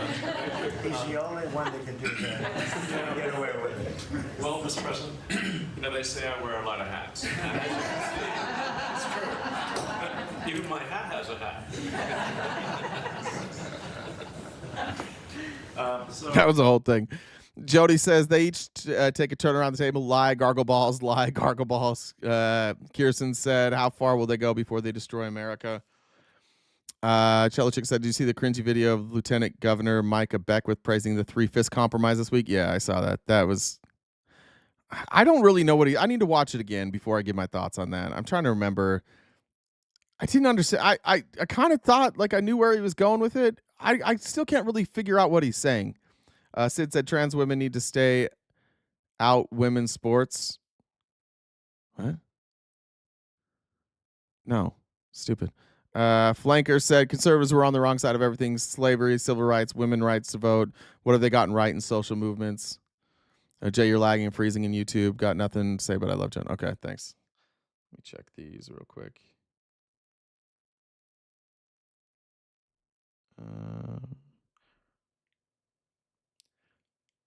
Bro, did I not call what Tex would say? Stephen Miller is Jewish. I told you he would say it. I fucking told you. That's how easily these guys are to predict. God damn, I was right on that one. Did I not tell you that that's what Tex would send me? Stephen Miller is Jewish. Said they weren't roommates? Were they just best friends? Did I mix that up? Richard Spencer and they weren't roommates. They didn't live together. All right, maybe they didn't live together. They were good friends. Sorry if they didn't live together. That's the important. That's what Tex took from it. I think that proves the point. We're talking about how he's obviously a white nationalist, and Tex came back with, well, technically they weren't roommates, and he's Jewish. Yeah, you guys just don't want to ever believe anything. I think do you ever wonder why it's odd that I can predict those things? It's not because I'm that intelligent. It's just because I know how cults work. I've just lived around cultists my whole life. Here's Rubio from that same meeting. He's decided to take the time. I mean, look, we voted for this. You did not vote for this. And I say this unapologetically. We are actively searching for other countries to take people from third countries. So we are actively, not just El Salvador, we are working with other countries to say, we want to send you some of the most despicable human beings to your countries. Will you do that as a favor to us? And the further away from America, the better, so they can't come back across the border. I'm not apologetic about it. We are doing that. The president was elected to keep America safe and to get rid of a bunch of perverts and pedophiles and child rapists out of our country. Here's something else we've done. And I say this. You guys campaigned on that? Just shipping people to foreign countries with no due process? That's what you didn't vote for that. Don't lie. You can say you support it, but don't say you voted for it because you did not vote for it. Yeah, what's with the hats on the tip? Because they have to brand everything. Everything to Donald Trump is just like an opportunity to sell merch. It's so tacky. It's so fucking tacky. Whatever you want to say, like this idea of like the sanctity of the office, I don't really give a fuck about that. But it's tacky. It goes to show who he is. Like he's just a guy who at every turn is going to try and profit for himself. Like just be honest about what. Again, I don't care about sanctity of the office. I think that's silly. I think it's weird with it. We have to like, oh, that chair is so important. I guess I don't care if you care. To me, that's weird. I think it's weird to worship objects like that. I'm not worried about what the office looks like. I just want the people in that office to do good things. And what that guy's saying now is we are just going to ship people off. Like, what if those other countries do slave labor? Are we in the slave trade now? When El Salvador starts making these people work for no wages, locked up, without due process, dude, we're just in slave trade now. Help me understand why this is cool. Help me understand why we're standing by celebrating that. Well, we want to make sure that they go to countries where they're not treated well. All right. Sounds like slave trade to me. Is that not? Doesn't sound like a slave trade to you guys? All right. I did that one already. Okay. I showed clips from Trump's interview yesterday. This is me being petty, 100% being petty. Trump doesn't know anything, first of all. Trump, 100% chance Trump couldn't tell you what the amendments are. 100% chance Trump couldn't tell you what the Declaration of Independence is, what the preamble to the Constitution is. Donald Trump could care less about any of this shit, but he loves pretending that he cares about something. You know, there's like, let me give you an example before I go, because I want to be fair. Let me see if I can find it on Twitter. I just watched it the other day. Actually, here it is. This is a clip of These are some of the times of LeBron James. One of the things LeBron James gets accused of all the time is just lying for no reason. He kind of reminds me of Trump in that way, but I want to give an example before then we show Trump lying for no reason. When it's somebody, when it's an athlete, when it's a movie star, when it's just somebody we've seen online, it's really clear. We can just be like, oh yeah, that person's obviously lying. But when it's somebody that we voted for, or who's a member of our church, or who's a member of a movement that we're in, we're very slow. And I'm gonna keep doing it. Like Jones is a perfect example of this. Like the amount of degrees I've heard Mr. Jones say that he has, the amount of careers that Mr. Jones has said that he's had when he's only a few years older than me, it's like bro, impossible. It's impossible for you to have and then sometimes I hear him speak about things that he claims he has a degree in, and I'm like, I don't know a lot of the stuff that you claim to have degrees in, but some of these things I do know about, and you know less than me, and I don't have a degree. LeBron's like that too. This video's just like 3 minutes of LeBron he just gets caught lying all the time, and it's obvious. And we can do this. We can do it in real time, but once we have an emotional attachment to these people, then suddenly we lose our ability to see things clearly. LeBron lied for absolutely no reason. I had one coach, and he used to say, put yourself in situations where you're not comfortable. Oh yeah, that's my favorite saying. That's my favorite saying. LeBron claimed The Godfather was his favorite movie, and then a reporter asked him what his favorite quote from the movie is. Oh, from The Godfather. It's too many different phrases and too many different lines in that movie to just categorize one. LeBron is a shareholder in Liverpool Football Club, yet had no idea he was being interviewed by a former player, Peter Crouch. Yeah, Crouchy is actually a Liverpool legend. He used to play there. I don't know if you knew that. No, I knew that. I didn't get an opportunity to see him play when he was with the club, but I definitely knew that. LeBron claims he... Anyways, the point is, it's easy to tell. Like, it's easy for us. If somebody said, why are we talking about LeBron? Because I wanted to, mostly. But also because I wanted to show that when it's somebody that we're not emotionally attached to, we can see, like, transparently, we can see how they lie. You go watch, like, reality TV. It's very, very easy to tell when somebody's lying until you have an emotional connection. And that's what I see with Trump. Like, I have no emotional connection to Trump. Like, I don't want to support him. So when he lies, it's easy to see. Here's an example of him clearly not knowing what the Declaration of Independence really is, or what's in it, and just using a bunch of words to pretend that he does. So let's give him something easier. Donald, tell us what the Declaration of Independence is. And remember, this is the document in which we declared independence. Of course, you have the Declaration of Independence. What does it mean to you? Well, it means exactly what it says. It's a declaration. It's a declaration of unity and love and respect, and it means a lot. And it's something very special to us.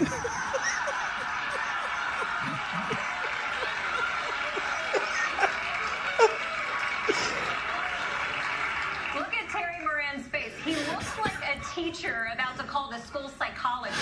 Bro, it's a Declaration of Independence. It's in the title, bro. It's a declaration of unity and love. It's the opposite of a declaration of unity. It was literally saying, hey, we're declaring fuck unity. We're not doing unity anymore. It was the exact opposite. Like he just doesn't know. But Trump is such an egomaniac that he can't say, I don't know. And he's not smart enough to be like, oh, it was the Declaration of Independence from England. It's a declaration of unity and love, and it's everything. It's wonderful. I love it so much. No, it's a Declaration of Independence that meant, like, we're not supposed to be. Maybe he doesn't like it because it was it showed patriots not having owing their allegiance to a king, and he's like, I don't know if I like that. I don't know if I like people not swearing their allegiance to one person. I kind of like the swearing allegiance to one person. I don't think he's a fan of the Declaration of Independence. That's probably why it has the curtains there. So like when J.D. Vance is gargling his balls, they close the curtains. Don't let the Declaration of Independence see this. It's like when I was a missionary, like the missionaries who like couldn't stop masturbating. If you went into their apartment, they'd always have like a picture of Jesus in the shower, and it'd be like laminated or like in a Ziploc taped up there. So it's like, Jesus is watching you. Don't masturbate. It's like kind of what it feels like. But if you do, you maybe just turn it around. That's what it feels like to me with Trump and the Declaration of Independence there. Trump probably thinks the movie National Treasure is a documentary. How many billions his RTP made? Billions and billions and billions. They gave him an alley-oop and he managed to dunk on himself. Yeah, Leaving Greens. Trump doesn't know what a Yosemite is. He thinks it's a park. Katie says, love you guys, fuck Tex. I don't know if I read that one already, but it's always a good time to say fuck Tex. Jen, you want to do announcements real quick?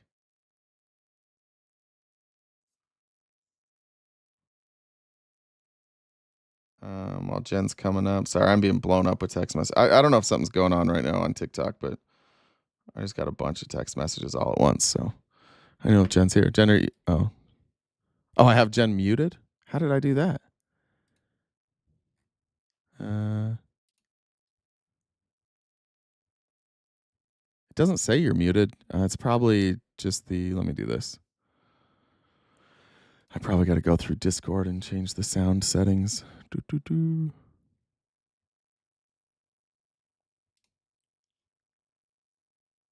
There we go. I think that's it.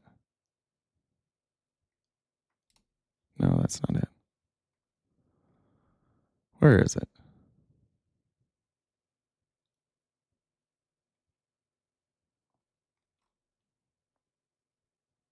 Let's try that one. Oh, there you go. I can hear you typing now. Jen? You can hear me now. Gotcha. I've been trying to get your attention for like an hour and a half. My bad. That's on me. It's my bad. You're muted, by the way. I'm muted? I'm not muted. Your mic's muted. Oh, okay. You have to unmute your mic in Discord.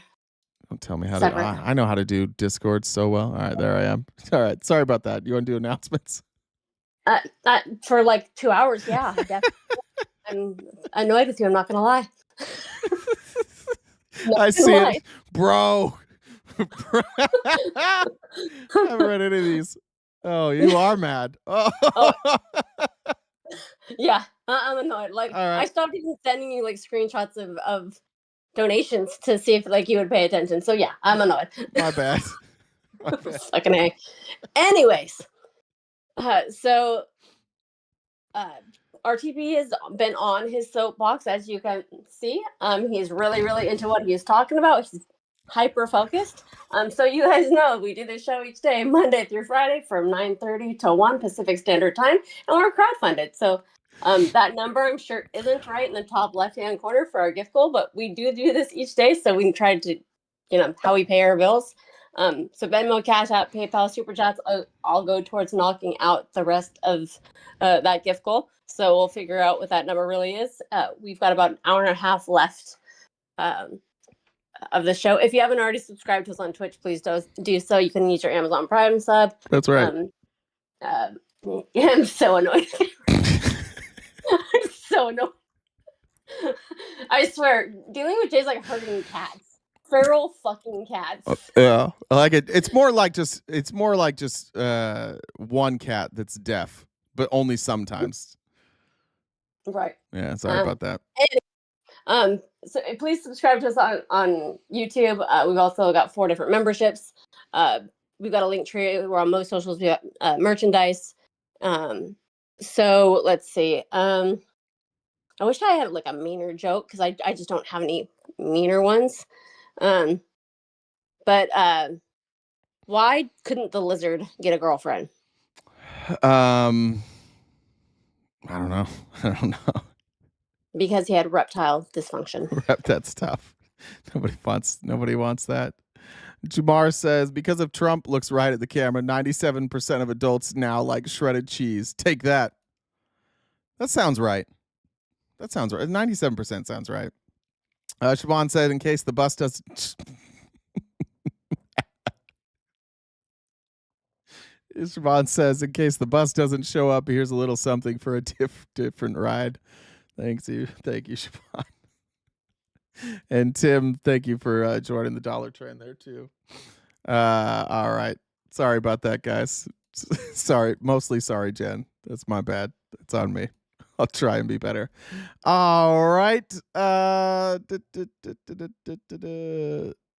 this is wild. If you guys remember Chris Krebs, he was Trump's, he led the FEC under Trump, which is the Federal Elections Commission, I think. He said that the election in 2020 was the most safe and secure election in American history, which of course made Trump mad because Trump is just a little bitch and doesn't want to hear true facts about that election, which all the conspiracy theories have been debunked. The people who made movies about it have been sued, have been forced to admit that they were lying. Every audit says that the election wasn't stolen, and yet we're still going to have people here in the chat like, open your eyes. So Chris Krebs is Trump's former director of cybersecurity and infrastructure security agency. He had his global entry revoked. So global entry is basically just like the trusted traveler program, which says like this person's not a threat. They travel all the time. So through global entry, when you're coming through customs, there's like a separate line and you can go. And it's basically something the government can be like, yeah, this person's trustworthy. This petty motherfucker took Chris Krebs' trusted traveler program status away. He logged into the program and learned his global entry membership had been revoked. And so now he has to wait in line. That's this guy, which I don't care that much, but that just goes to show like how petty Trump is and how little he cares about the country. They had to take time to do that. Somebody had to actually take time to go in and remove his status because he had the audacity to tell the truth about the 2020 election. Exactly, the cult won't allow independent thought. That's when you know. When somebody says something true and the messenger, the person who says something true, is the one that you get mad at, that's a sign you're in a cult. Shout out to all the Republicans here that are mad at me today. Haven't shown one lie that I've told. Not one, but you're very mad at me. That's usually the sign that you're in a cult. When you hear things that are uncomfortable, that are true, but you don't want to address them, so you just address the messenger. That's me. My name's Jay. Nice to have you here. You remember, we talked yesterday about these weird little like press gaggles that they're doing now. So like there's real press gaggles, and then Caroline Leavitt goes in to get glazed by MAGA reporters. All of them MAGA, like QAnon MAGA though. Like this is Jack Posobiec, who has been caught lying multiple times. I don't remember this guy's name. I think I might have it next to him. I forgot his name. He got kicked off Twitter for while he was like advocating for children. He shared child corn and was removed from Twitter, but don't worry, Elon Musk brought him back. That's what he's most famous for. But here's Jack Posobiec. All of them they're not asking questions really. They're just getting out statements of the administration making yourself available and making it available to us and all of our followers. And I understand that you're going to be continuing these. And I think it's fantastic that really far right MAGA influence, staged media from right wing content. 24 hours is these like Luigi Maggioni. Anybody worked with him, so nobody supports them. So there's a lie. So we like Brooks. And also was tracking Joe Biden's. That's I think probably what they've assassinated Trump or Joe Biden. So Trump against anyone. Dealers. I agree with him on that one. Signing it or giving a wink and nod to it at the same time that they will be demanding that we follow due process for anyone who actually is a hardened criminal. Correct. Yeah, correct. We're more concerned about the government taking away due process than we are about our government to follow the rules. We don't necessarily expect the citizens to always follow the rules. The government should get pushback. This is another one of those like sleight of hand shits that they do. This actually, I was just thinking about the conversation I had with Jones yesterday and how he just like tries to do this sleight of hand shit. And I even caught like at one point, I'm like, wait, you We're not going there again. I already told you I don't give a shit about that. We're talking about this. That's what they do. Yes, we should be concerned about the government eliminating due process. And the fact that the people have attacked Tesla dealerships, the fact that 2 people tried to assassinate Donald Trump, the fact that Luigi Mangione assassinated that healthcare executive, all of that stuff doesn't change the fact that we should support due process. But this is what Republicans are conditioning you to think every time. Do not worry about Trump eliminating do not worry about the government trampling on your rights. Worry instead about individual citizens who are breaking the law. Do not worry about the government, though. The government should be able to trample your rights. These citizens over here, that's the real problem. I don't even understand how he got to this point where this is the comparison he's making. And I don't know why Republicans fall for this shit. You can dislike both. This is that duality that they always try and force you into. This is the good side. This is the bad side. Look at all these bad things. All we're trying to do is taking care of bad guys. And they're only mad at us because they love the bad guys. No, we want due process. We think the government should follow the law. When the Supreme Court rules 9-0 that you must follow the law, you should follow the law. You guys are advocating for a rogue government that gets to trample on the rights of people that you disagree with. And in order to make that point, what Jack Posobiec had to do was mention a bunch of unrelated shit that the government isn't doing, that individual citizens are doing, and then try and make this false comparison. It's, I'm telling you, like, once you learn to see through the way that they ask all these questions, it becomes transparent. This is not a news person. It's not. This is not a person who has an agenda to get something right. It's somebody who's there to lick Donald Trump's asshole, to have power, to get clicks. And I will also say that I get paid to do this. And yeah, when I cover Donald Trump, I'm probably going to get more views. But what I'm not doing is playing whataboutism. I haven't played whataboutism once this whole time. I'm just discussing the news. I have not yet. I just barely. I didn't excuse Luigi Mangione. I didn't excuse the people vandalizing Tesla dealerships. I didn't excuse any of the 2 assassination attempts. I didn't excuse any of this behavior. None of us are excusing this behavior. But he's only bringing that up so that he can excuse this behavior. And he's like, oh, we're all just excusing behavior, aren't we? No, we're not. No, you are. I'm not. We're not all doing this. You guys are. Some of the worst of the worst. What is the administration doing, DOJ-wise or FBI-wise, to combat this rise in violence that we're seeing? It's a great question, Jack, and I absolutely agree with the premise of your question, which I usually don't when I take questions at a podium, but certainly... Yeah, weird how real journalists, she doesn't like their questions, but in the tank right-wing content creators who literally get paid to say nice things about Trump, then she agrees with them. That's weird how that worked out, huh? Amy said, Bondi and Trump have spoken about taking guns without due process. Is this a test of due process? They'll figure out a way to defend that. Right. We have seen a rise in political violence that stems from the left, dating back to the Black Lives Matter movement, which the left and the Democrats don't want to talk about much, but they burned down American cities. And the Biden administration did nothing to prosecute those who created that violence, oftentimes not just destroying businesses, but also lives and communities as well. You look at the rise of violence against the president himself and his supporters. You had 2 heinous assassination attempts from leftist lunatics, and the president is... She's repeating it. She's just literally repeating the question he just asked. It wasn't a question. Somebody who said that? Was that a question?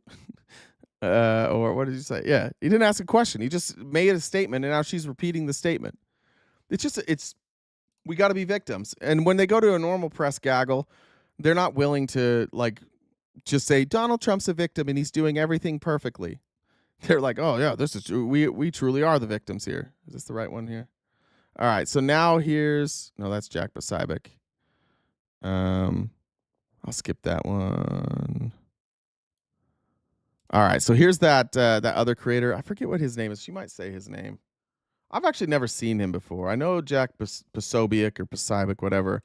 I've never seen this guy before. What's his? Thank you. Thank you. I don't remember his honor name. to be able to ask a question and provide some transparency for the American people. Speaking. All right, we want transparency. He wants some transparency here. Okay, just remember that's the That's how we're setting this up. I just want answers. I wanted to reference the election integrity. A lot of people in America are questioning if there's any possibility that we could see further investigations for anyone that could have violated our election integrity rights. And more importantly, so is there any possibility for names such as Barack Hussein Obama, Hillary Rodham Clinton to ever just possibly get investigated? First of all, he got both those names wrong. And second of all, for what? What for? This isn't a real journalist. Hey, are you ever gonna go after Obama and Hillary? That's his question.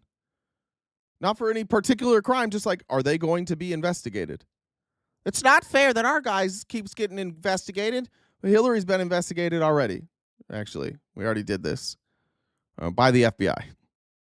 For any of these, questions from the American people, any of the wrongdoings they might have done. Well, anything they might have done.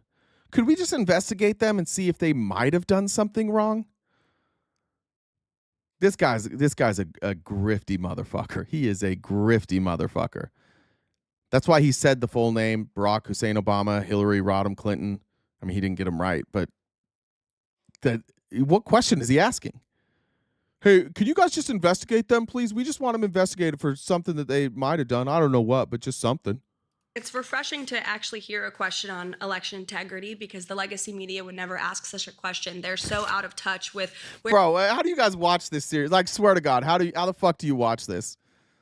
Well, let me first of all take another shot at the legacy media. You guys are so wonderful for asking these kiss-ass questions. The legacy media would never ask. Yeah, because it wasn't a real question. It was a dumb fucking question. That's probably why they didn't answer it, because they care about their jobs. They don't want to be seen as a goddamn moron. where the American people are on this issue. And Yeah. Thank you. She's so happy to be getting these softball questions. Again, that guy was also, he shared child sexual images on Twitter, was banned from Twitter, and then Elon Musk brought him back. And that's who we've got in the White House asking these really important questions. All right, where was this one? Okay, back to the Trump interview. Shit, sorry. I meant to put this in with the Trump interview. I'm sorry. I'm trying to stay on topic, but I did forget this one. Trump is going to be asked now about the stock market. Now, remember, all throughout, as the stock market was rising throughout Biden's presidency, Trump just said, yeah, it's only rising because people know I'm going to be president. It's not because of Joe Biden. And he's right on half of it. The president doesn't control the stock market most of the time, unless they have like a specific action that specifically hurts or helps the stock market. There are times, like if, let's say Biden would have said, I just got off the phone with Tim Cook, and Apple is putting out a phone next month that is going to cure cancer. The stock price would probably go up, and you'd be like, oh, yeah, stock price went up before it was announced. That was probably due to Joe Biden. Or Apple just told me, I just got off the phone with Tim Cook, and Apple told me all of their phones are exploding. We'd probably tank it. Even though the phones hadn't exploded yet, you could tank it. So the president can move the stock market, but Trump was taking credit saying, like, businesses are so excited about me being president that's why the stock market's skyrocketing. And now he's president and it's plummeting. So, of course, he no longer is responsible for that. During the transition, sir, you frequently took credit for the stock market highs. You said it was a reflection of how well you were doing in the polls, and then after you were elected, you said the stock market highs were a reflection of how well the transition is going and the American people's confidence in your incoming administration. Now, the stock market's not doing so well, and you're saying that's the Biden stock market, yet you are the president. Can you explain that? Yeah, I'm not taking credit or discredit for the stock market. Yeah. I'm just saying that we inherited a mess, both at the borders. You could look at every single. Yeah, I would never take credit or discredit. I don't do that. I don't take credit. I don't do that. That's not something I would do. Yeah. Now you wouldn't do that, right? Now's the time you wouldn't do that. One of the people here, and no matter who it is, they're doing better, and they are far superior to what took place for 4 years before us. When you look at prisoners being allowed to come into our country at will, just at will, people from mental institutions, gang members, drug dealers, when you look at that, what they've done to our country, and also having... Yeah, all right, we're not back to the stock market. Hey, we got somebody explain to the... Raul, I was saying that if Joe Biden said he talked to Tim Cook. I think that you should get me off your feed, though, Raul. I do. I think that this is above your level of understanding. I think maybe what was her Miss Rachel? Google look for Miss Rachel, Raul. That might be more your speed. Schoolhouse Rock, something like that. You may not be able to keep up with this. This is you should go. I think that's probably important for you. Once again, prominent right wingers shitting on Donald Trump again. God, I covered Dave Portnoy way too much. Dave Portnoy said, "What's that old expression?" Sorry. Trump tweeted, "This is Biden's stock market, not Trump's." Portnoy said, "What's that old expression? Don't piss down my back and tell me it's raining." Well, that applies here. The stock market is a direct reflection of Trump's first 100 days in office. Doesn't mean it won't get better and that we don't need to be patient, but this is his market, not Biden's. Even Portnoy can't all the way get himself there. But this is what happened in his first term too. People, they liked his bluster, and then he didn't deliver on anything. And then I think people just forgot that, and then they voted for him again. But losing Portnoy there.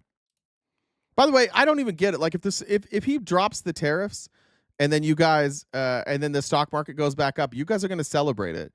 This is what sucks about dealing with you, is that he's tanking the stock market.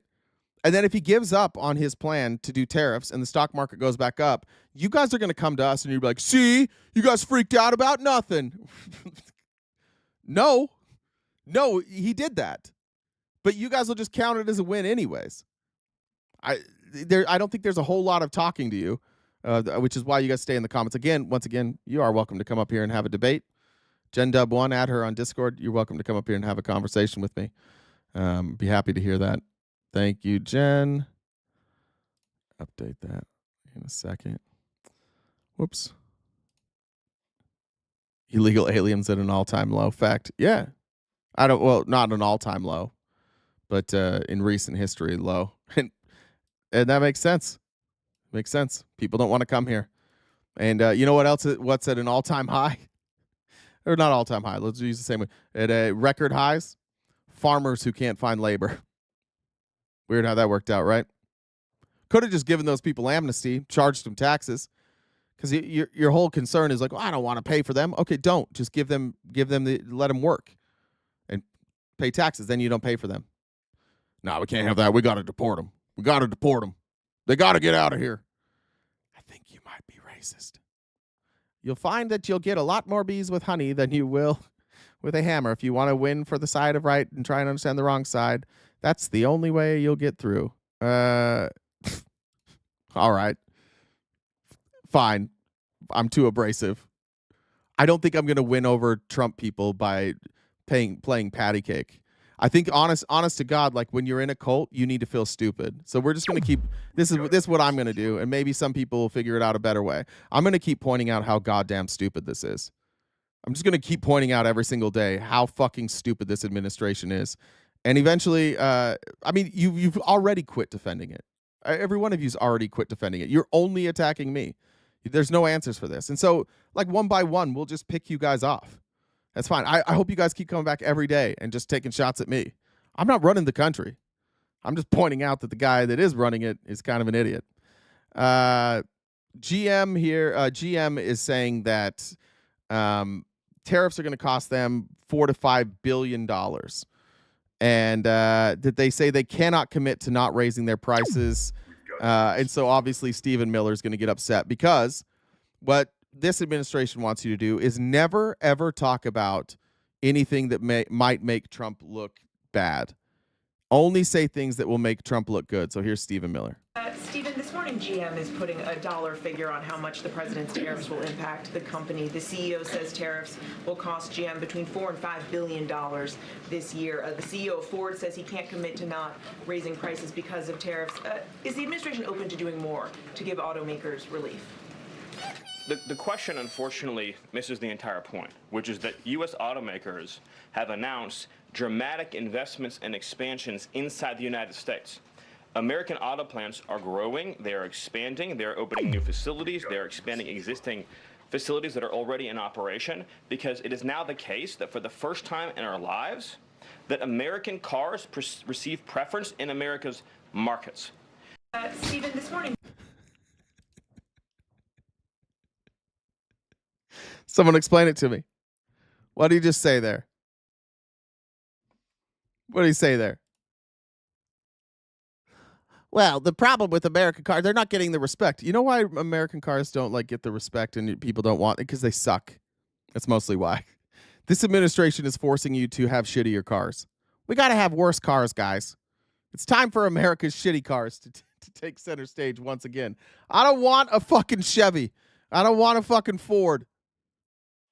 If you want a truck, like maybe go that way. But even if I was buying a truck, I'd buy a Toyota.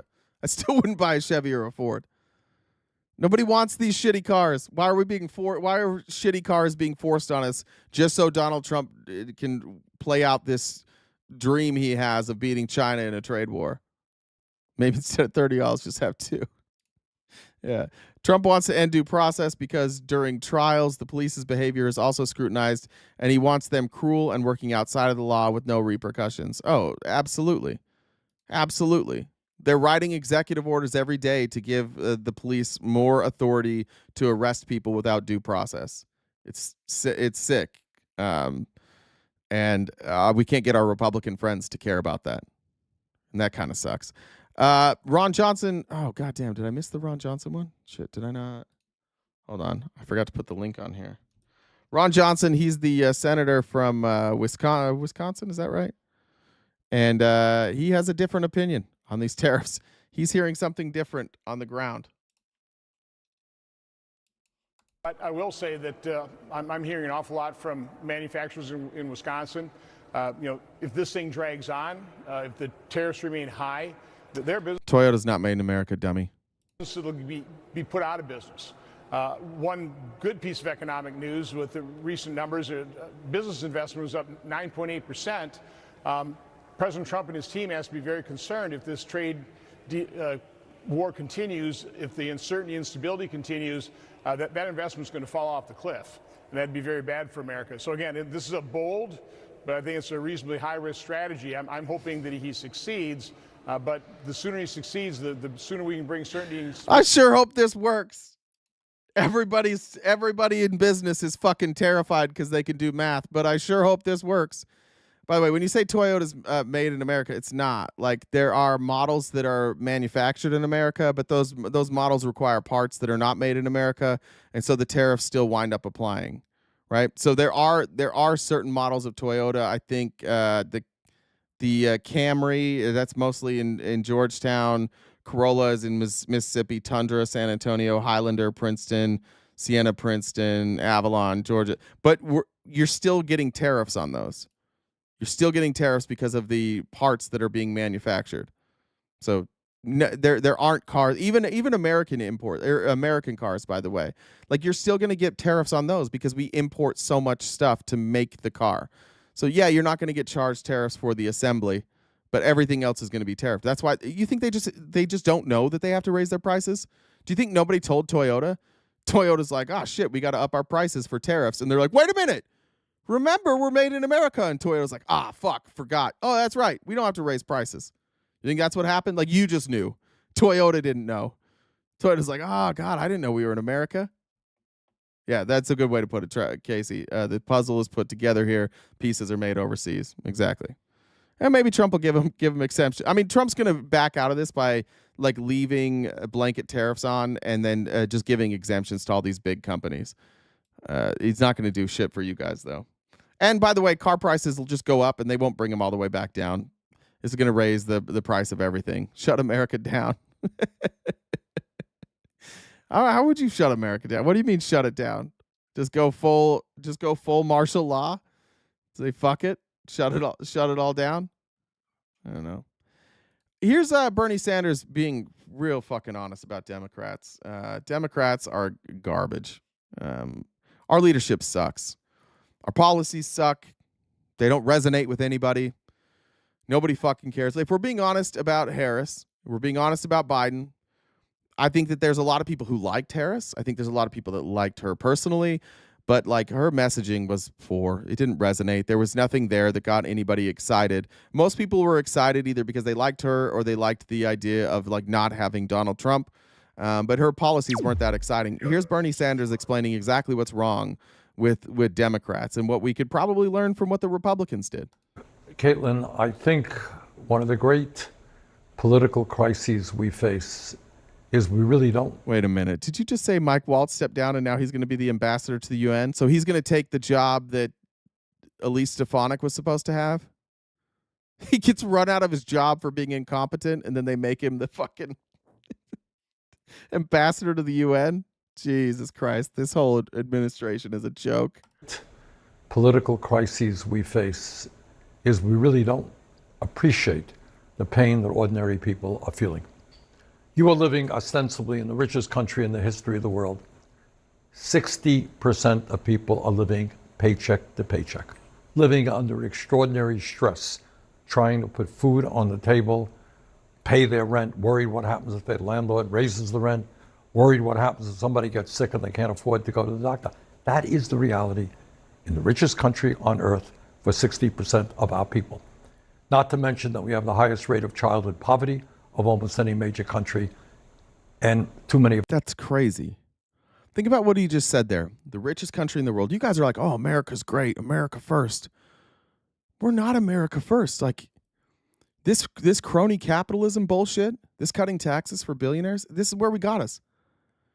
Joe Biden didn't increase taxes. This is Trump's policies. His tax policy have led to the biggest distribution of wealth in the history of our country, and it went from the poor to the rich. We're the richest country on earth. 60% of the people here can't afford an emergency. People can't afford to go see a doctor. We, of all the developed countries, we're near the bottom in child poverty. That means children are growing up without proper nutrition, proper access to a doctor, proper access to an education. How?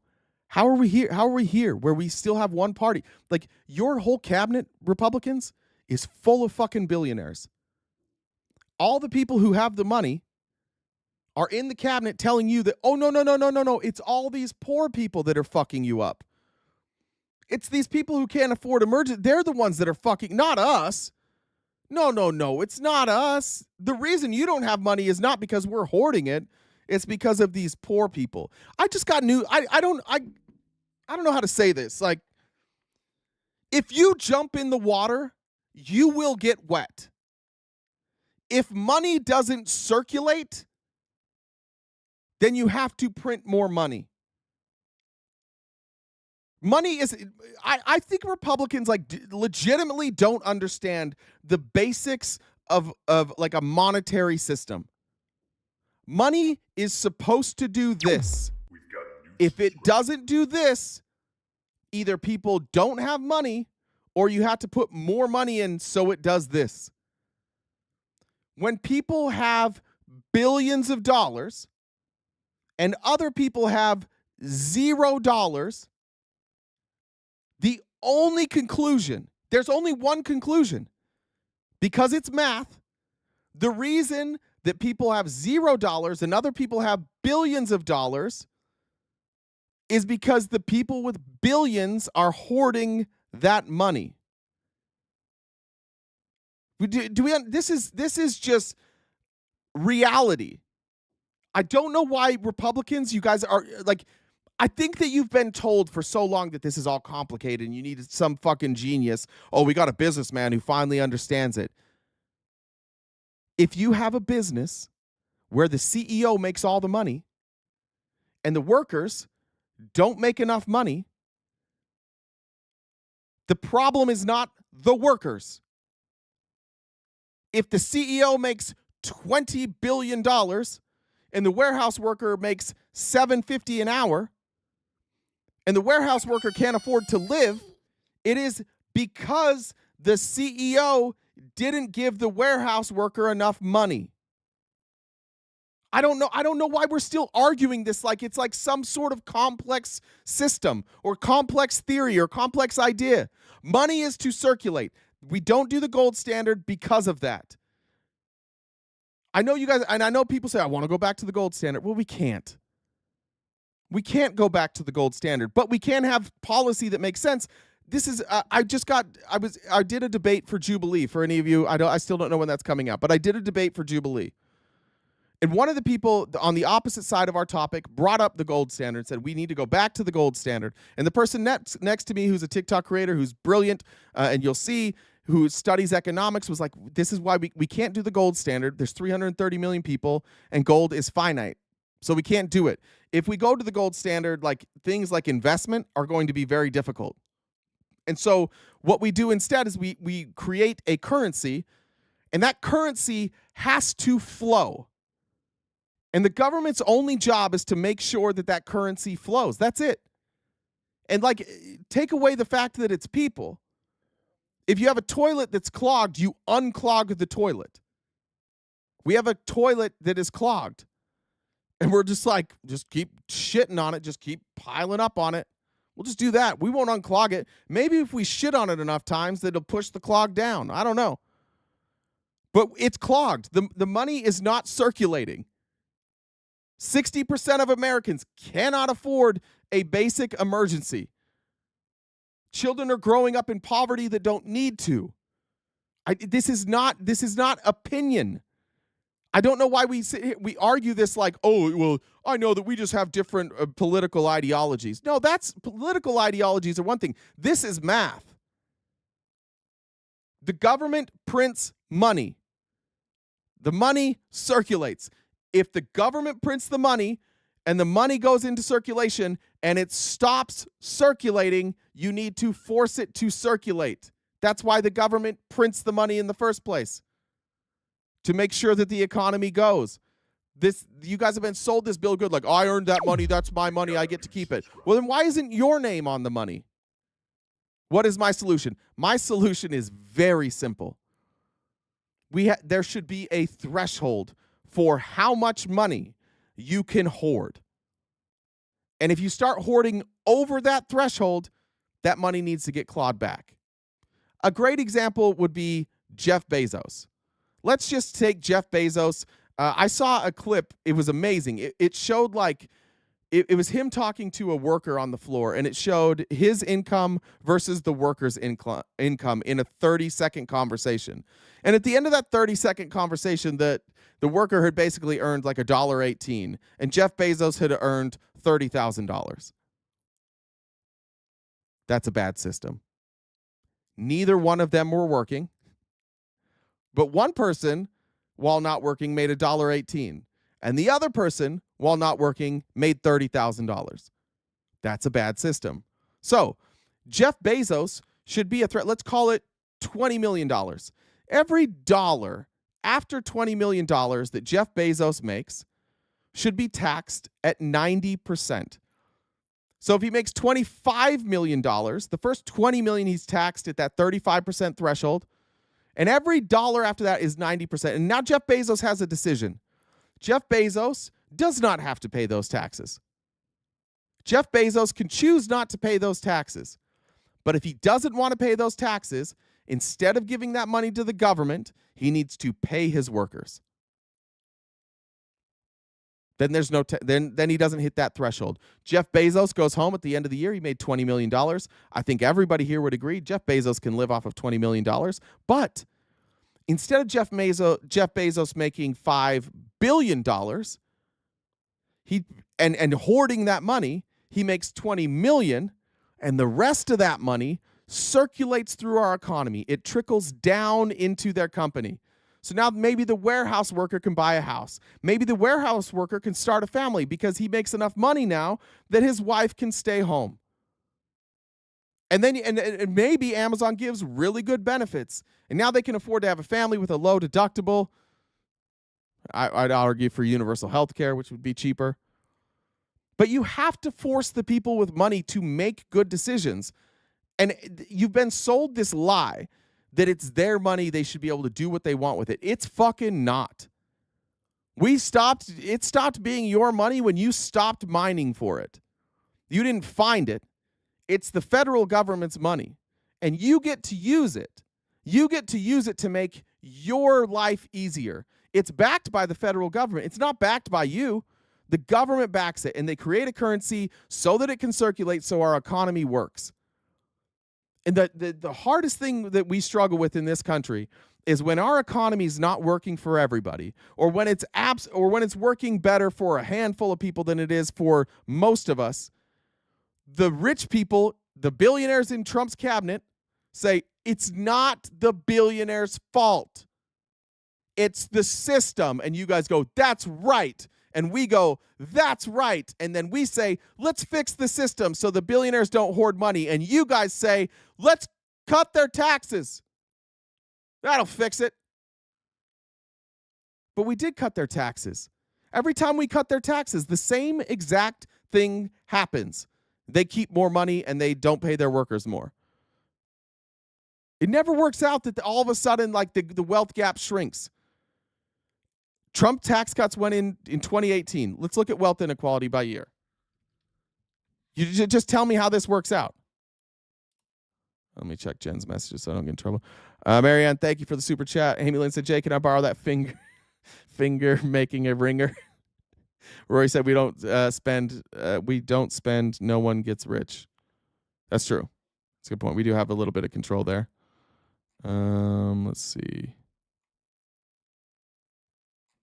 I want to see from 2018. This is all up until 2018. We've got new subscribers. See if I can find this. All right. Okay. This is the distribution of family wealth. And I'm showing you this, Republicans. I'm asking you to be open-minded for a second. I'm not trying to shit on you. I'm just asking you to be open-minded. So this is the distribution of family wealth.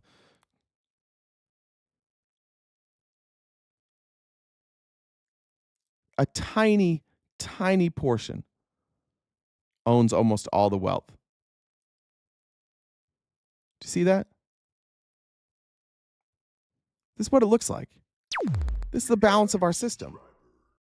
The top, now we're talking about the top 4%.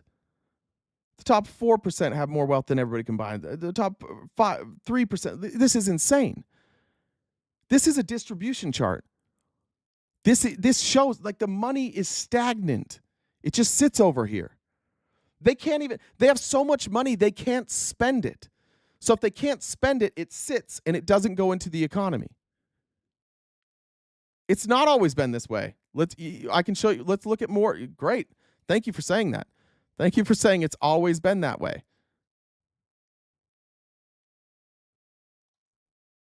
All right. The next one we're going to look at is the average wealth by race and ethnicity starting from the 60s.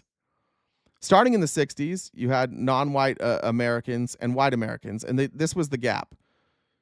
White Americans, average family wealth, $175,000. Non-white, $24,000. Massive gap, right? But look how much it grew. And it really, really took off about here, about the time trickle-down economics kicked off. And then we have skyrocketing. That's just wealth inequality showing the difference between white Americans and non-white Americans. But let's keep going. Where did that go? Get to the next chart here.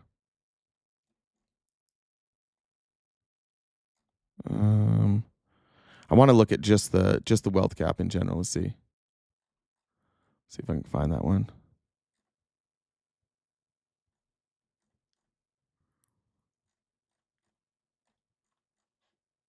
Go back.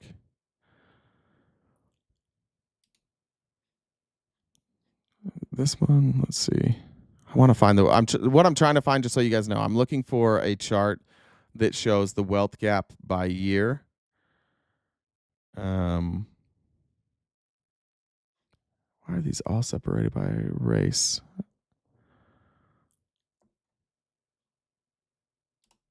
What's this one? Sorry, guys. I should have been prepared for this. What's this one? There we go. I think this might be it. All right. This is the percent. Yeah, here's the percentage of change. Here's this is as clear as it can possibly. Oh shit, I moved my camera. Sorry, I'm off camera. There we go. We're back. This is about as clear as you can make it. So this is wealth inequality. The blue line here is the 90%. The red line is the top 10%. And 1950, 55, 60, 65, 70, for most of that time, up until right around 1969, The 90% actually owned more wealth, and then they evened out. And then, again, these are with progressive tax policies. This is where we're taxing the rich at 90%. And then we get into the 70s. We've lowered it a little bit, but I still think like the top marginal tax rate was around 70%. The change happened right here. This, if you can see my mouse, this is trickle down. And let's see, I can probably make that a little bigger. Make this. Shit. Is it on here? Forbes is going to make me pay for it. All right, let's go back. All right, so right around here, I'm sorry this is bad. This is about 1981, 82. Yeah, 82 is when trickle-down economics started. As soon as we stopped taxing the rich, as soon as we stopped having a progressive tax policy, wealth inequality skyrocketed. The 90% remained flat. In fact, dipping below. I mean, we've never recovered. The middle class was great in 74. We've never gotten anywhere close to that. This is what trickle-down economics does. Somebody explain this chart any differently, please. Give me a different reason for this chart. The top tax earners up through like this, I think like the 60s, the top tax bracket was at 90%. Then it went to 70%, and then it was like in the 50s. And then 1982, we dropped it. And we've basically kept it below 40% ever since 1982. And that's what happened. Looks like my Sharpie is missing. Yeah, I'm not Donald Trump. Explain it. Republicans, y'all got real fucking quiet now, didn't you? Explain this. Explain wealth inequality. Women weren't involved? Bro, you were going to blame it on women? You got anything. Oh, I cannot admit that trickle-down economics doesn't work. I can't admit that it was a total scam that the rich, by the way, who sold us on trickle-down economics? It was the rich. It was the 1%. They went in, they gave Ronald Reagan a bunch of money and it influenced, and they said, look, dude, we promise that if you let us keep more of our money, these guys are going to get even more. We're going to pay them so much. And they didn't, because people are selfish. And we can't legislate selfishness out of people. People are going to be inherently selfish. So what we have to do is we have to have laws that make sense, that make our money circulate. For all of this time, up until 1982, the rest of the world was looking at us, and this is what they copy. This is what China copied. This is what the UK copies. This is what Canada now is trying to copy. This is what Mexico is trying to copy. Everybody's trying to copy this. Nobody's trying to copy this. Nobody. The countries that do this, it's Russia. It's oligarchies. That's who does this. The countries who don't want oligarchies do this. And yet they tell you, oh, those countries have no freedom. Their taxes are so high. Oh, they got a lot of freedom over there. There's a lot of freedom over there in the UK. And there's a lot of freedom over there in Switzerland. A lot of freedom over there in Norway and Iceland and Finland. You cannot argue this away. You cannot argue away that trickle-down economics causes wealth inequality at massive rates. And before we did it, we were fine. And after we did it, we're fucked. Boy, they went quiet, didn't they, folks? I hope that you're thinking about it. Honestly, I'm not trying to call you stupid. I just want you to see that this is what wealth inequality looks like. This is what taxing the rich at low rates looks like. We already know what it does. We have 50 years on it. I want to show this. Britt sent this, but I want to show it's a longer video. This may take up the rest of our time. Sam Cedar does a much better job explaining this than I do. This is Joe Rogan making fun of Sam Cedar. Before you do that, then. Yeah. If we're gonna do a long video, let me do announcements first. Yeah. So we've got about 45 minutes left of the show. So if we're a little ways away from the gift goal, so if you guys could help us out. Speaking of selfishness, like we're just talking about, I'll be the selfish one. Venmo, Cash App, PayPal, Super Chats all go towards knocking out the rest of the gift goal. If you haven't already subscribed, please do so. Amazon Prime on Twitch, regular subscription, and turn on your notifications on YouTube so you can know whenever we go live. We also have a bunch of videos that we try to put out each day. So if you guys go engage with that, like, comment, all that good stuff would help support as well. And then check out the link for the other platforms we're on in our merchandise. Jen, So, can I ask you a question? No. Yeah, I'm going to anyways. What was my solution to fixing wealth inequality? Because the Republicans are saying now I didn't offer a solution. I just want to, what's my solution? To be honest, I wasn't 100% listening. Okay, I'm not gonna lie. what's the solution in your opinion to fixing wealth inequality? Distributing the wealth. There you go. Taxing the rich at a higher rate.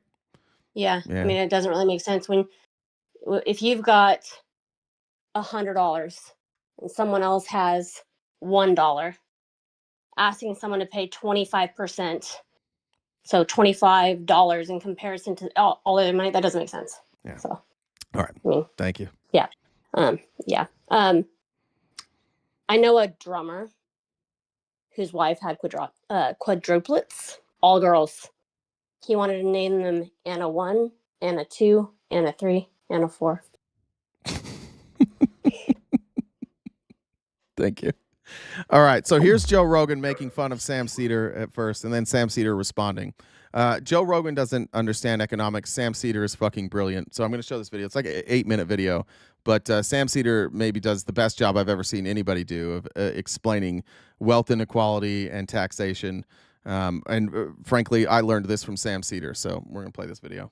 This fucking dork was trying to say that all money over $3 million that a person makes should be taxed at 90%.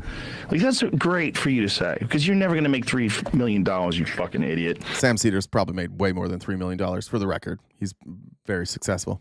But that's so stupid. The idea behind it is so stupid. The understanding of where that money goes is so stupid. The understanding of incentives. Well, what about fucking venture capital money? What about all the fucking money that you need to make an iPhone? Do you think anything's going to happen if you tax everybody? Yeah, that's not income though, right?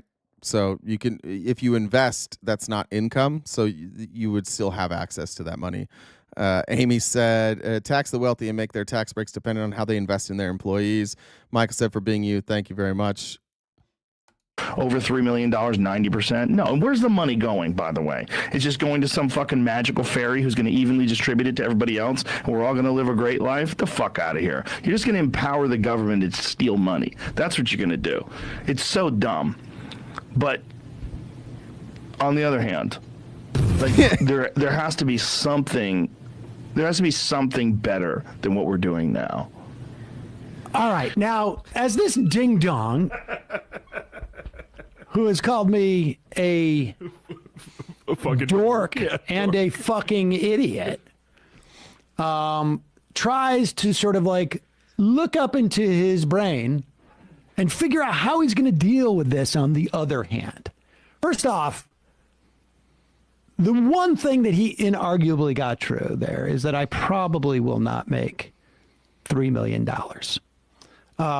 There's been a couple of years back in the day where I was close and adjusted for inflation, but not quite. But the idea that I need to make $3 million a year before I opine on tax policy is sort of a effed up situation in and of itself. I don't think that you need to. Yeah, you have to be rich in order to talk about taxes. And then once you're rich, you can and you advocate for lower taxes. Then we'll listen to you. Be a multimillionaire to determine what the best tax rate for you is. As far as me being a dork, I've seen. JJ, you don't even know why they paid 90% in the 50s. I looked it up and it explains why. They paid 90% taxes in the 50s because that was the tax rate. That's why. You pay. You're overcomplicating this, dude. The reason that you pay a certain tax rate is because that's what the tax rate is, right? Like the ideology behind it doesn't really matter. We're talking about effectively what did it do. With a higher tax rate, we had less wealth inequality. With a lower tax rate, we have more wealth inequality. This is what I'm talking about. Like you guys overcomplicate these type of these types of arguments because you think they're ideologically driven. It's not. It's math. I'm not talking about ideologies. I'm talking about math. When rich people are forced to either pay taxes or pay their workers more, they pay their workers more. When they are given a choice to either keep the money or pay the workers more, they keep the money. This is math. You don't have to look much further than this. Don't do that. Just do the math. Seen Joe Rogan throw a softball. I've played softball with that dude years and years ago, and unless And how he's was the gotten form? exceptionally better, and I would also probably guess we could say the same thing for basketball. You want to talk about Bro, Republicans, get it together. It is not more complicated than that. You pay the tax rate. Now, there are exemptions, and I'm advocating for exemptions. And those exemptions would be to pay your workers more. But the rate that you pay is based on the legislation written by Congress that says this is what you pay. And when we have a progressive tax policy where once you get to a threshold, we tax you at 90%, history tells us wealth inequality does not rise. In fact, it contracts. It is not more. Stop trying to make things more complicated to defend people who are stealing from you. That's all you're doing. You're just making excuses for why the people that have all the money deserve all the money. about a dork? Just because you got a lot of time to work out. You take, whatever it is that you take to build your muscle mass. Steroids. I'm willing to go toe-to-toe there on the dork thing. Maybe a little bit more nerdy than you because I've actually read. But let's put up some statistics, shall we? First off, the tax rates. Go Google the historical tax rate of what was the top marginal tax rate in the 1950s? Just Google that. I think you'll get a Wikipedia thing. Just pop that up, just so that we can establish this has existed in the past. 91%. 91%. The top federal income tax rate was 91% in 1950 and 51. Between 54 and 59, in 1952 and 53, the top federal tax rate was 92%. Then I think it was during the Kennedy administration, the top marginal tax rate again, the equivalent of every dollar over $3 million today, would be taxed at a 90% rate. I do want to point that out. Sam actually didn't advocate for $3 million, every dollar over $3 million to be taxed. I think his number is 10. What he was talking about is equivalence. And this was from the Patrick Bet-David podcast, where he said, under Kennedy, the equivalent of $3 million today is where the threshold was. Every dollar after the equivalent of $3 million today was taxed at 90%. So it's not even really his policy. He's actually just stating policy that we had previously in this country when wealth inequality was better and when the middle class was thriving. That went down to 75% in the late 60s. Stayed there until Ronald Reagan came in 1980, the omnibus tax bill in 1981. Now, I want you to put up some of the other graphs. Let's put up, it almost doesn't matter. They all appeal to this. Remember, the number one thing that Joe Rogan was talking about, the biggest problem, economic disparity. If you look at this graph, 1980, the red line is the top 1%.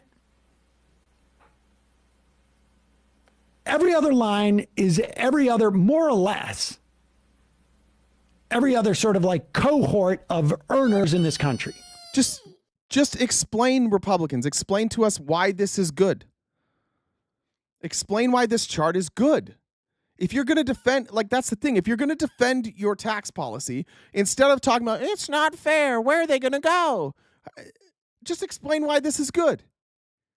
If this is what you guys are doubling down on, every time you vote for this, just explain to us why it's good. Make an argument. All your argument is, you guys are just whiny. You're just jealous that you're not rich. No, I'm going to be honest. I do not care about being rich. I don't care about leaving an impact. I don't care about multiple properties. I want my kid to go to school. I want to be able to take vacations. I want to be able to pay bills when I need to. I'm a simple person. I like going fishing. I like golfing. I like traveling. I don't travel to expensive places. I think everybody should have that opportunity. You literally have one life. Why are we so obsessed? Oh yeah, these guys, they get to do amazing. Wouldn't it be great to be Jeff Bezos? Yeah, it would. But you can't be there can't be tons of Jeff Bezos, because then wealth inequality would shrink, right? Not everybody can be as rich as Jeff Bezos. If everybody was as rich as Jeff Bezos, everything would cost more. And then everybody would just be middle class, right? It's not about the amount of money that people have. It's about the disparity between the rich and the poor, and now the rich and the middle class.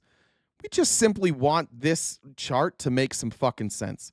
We want this, like, we take care of the middle class and the poor in the same way. Like, this chart just slowly climbs. Not this one.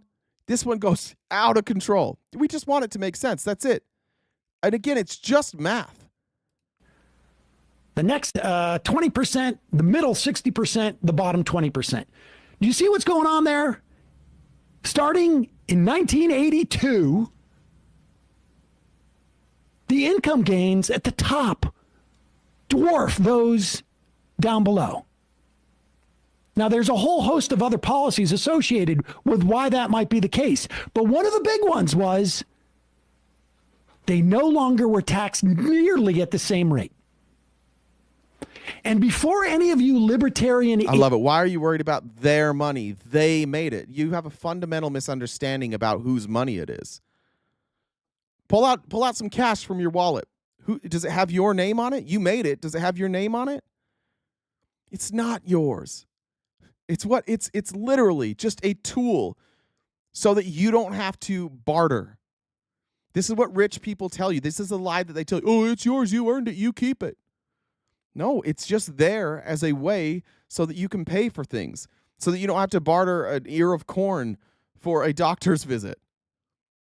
It's what allowed our economy to accelerate. It's what allows global trade.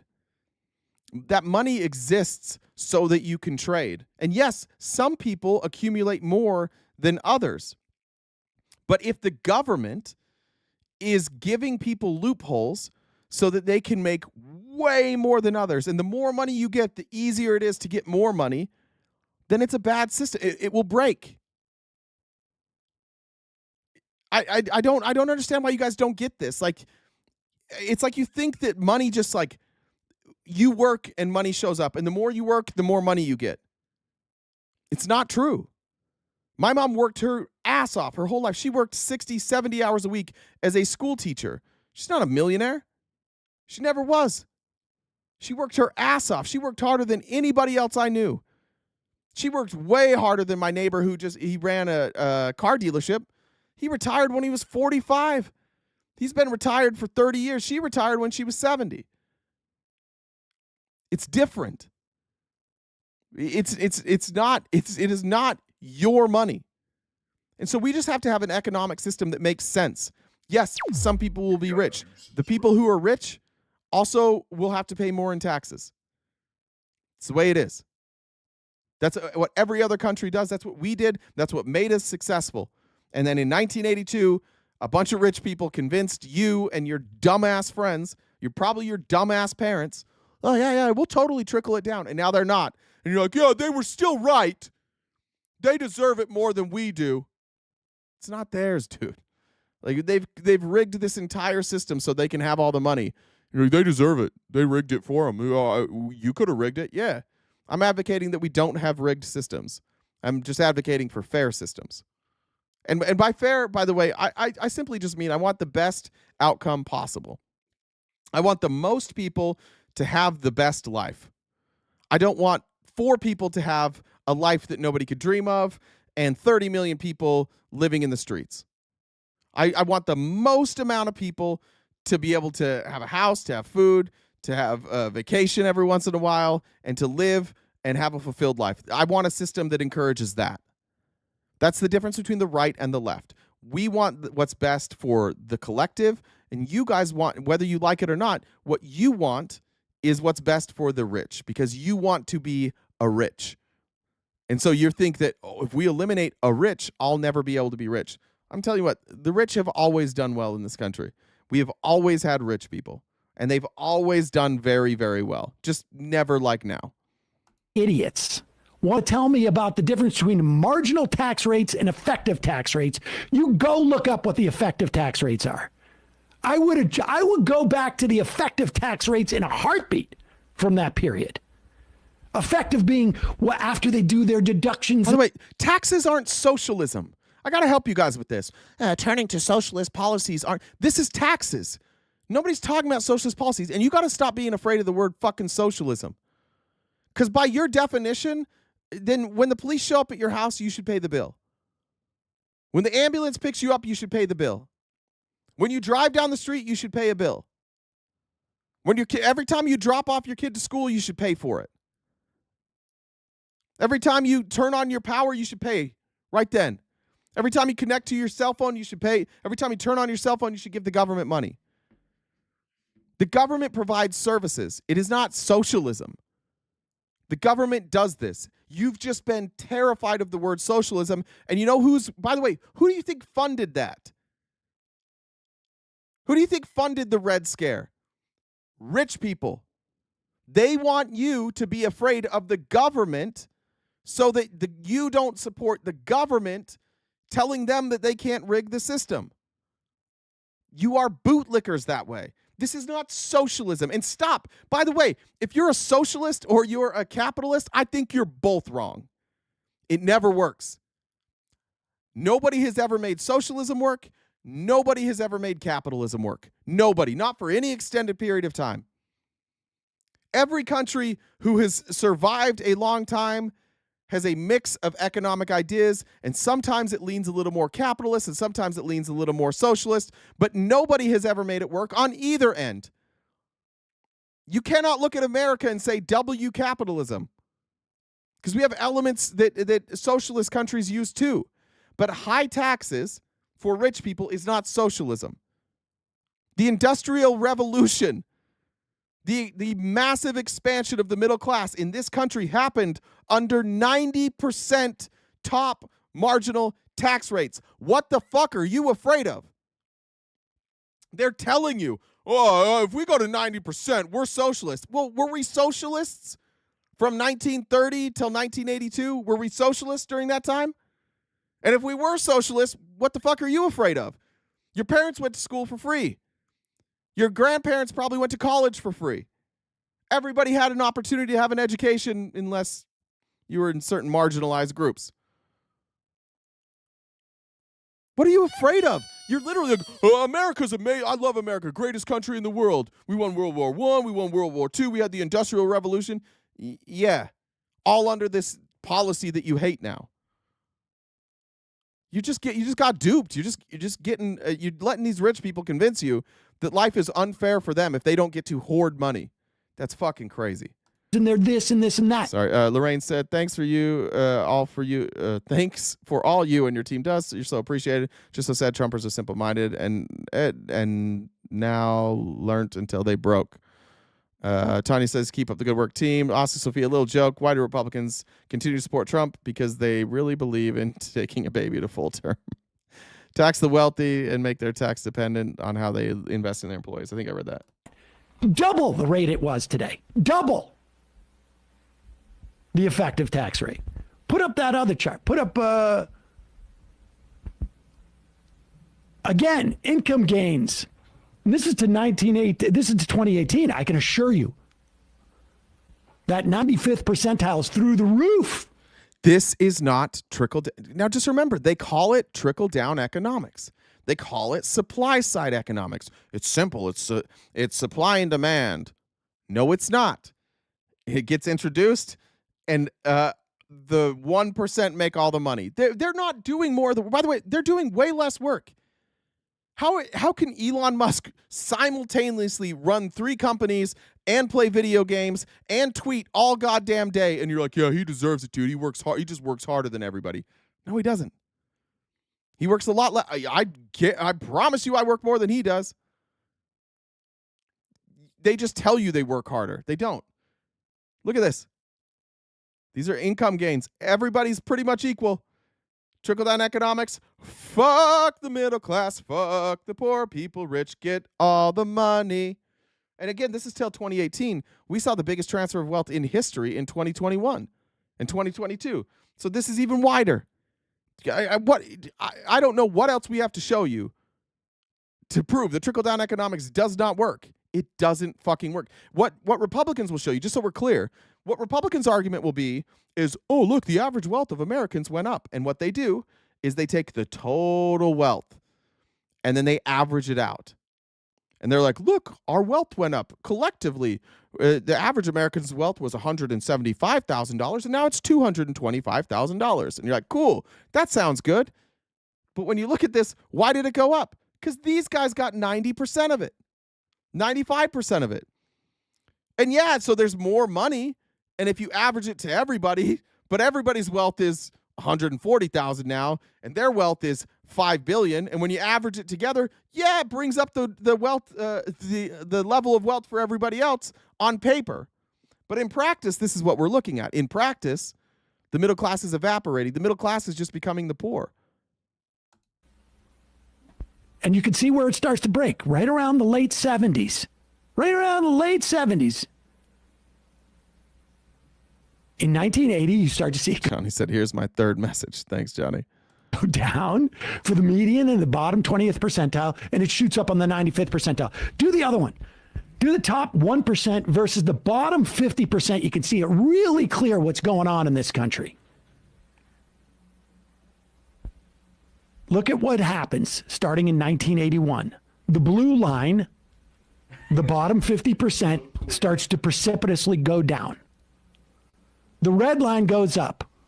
And the share of the national income, by the time you get to 2016, and again, this has been like, if you, I haven't seen it, but if they were to carry this graph out, it would be even worse, much worse.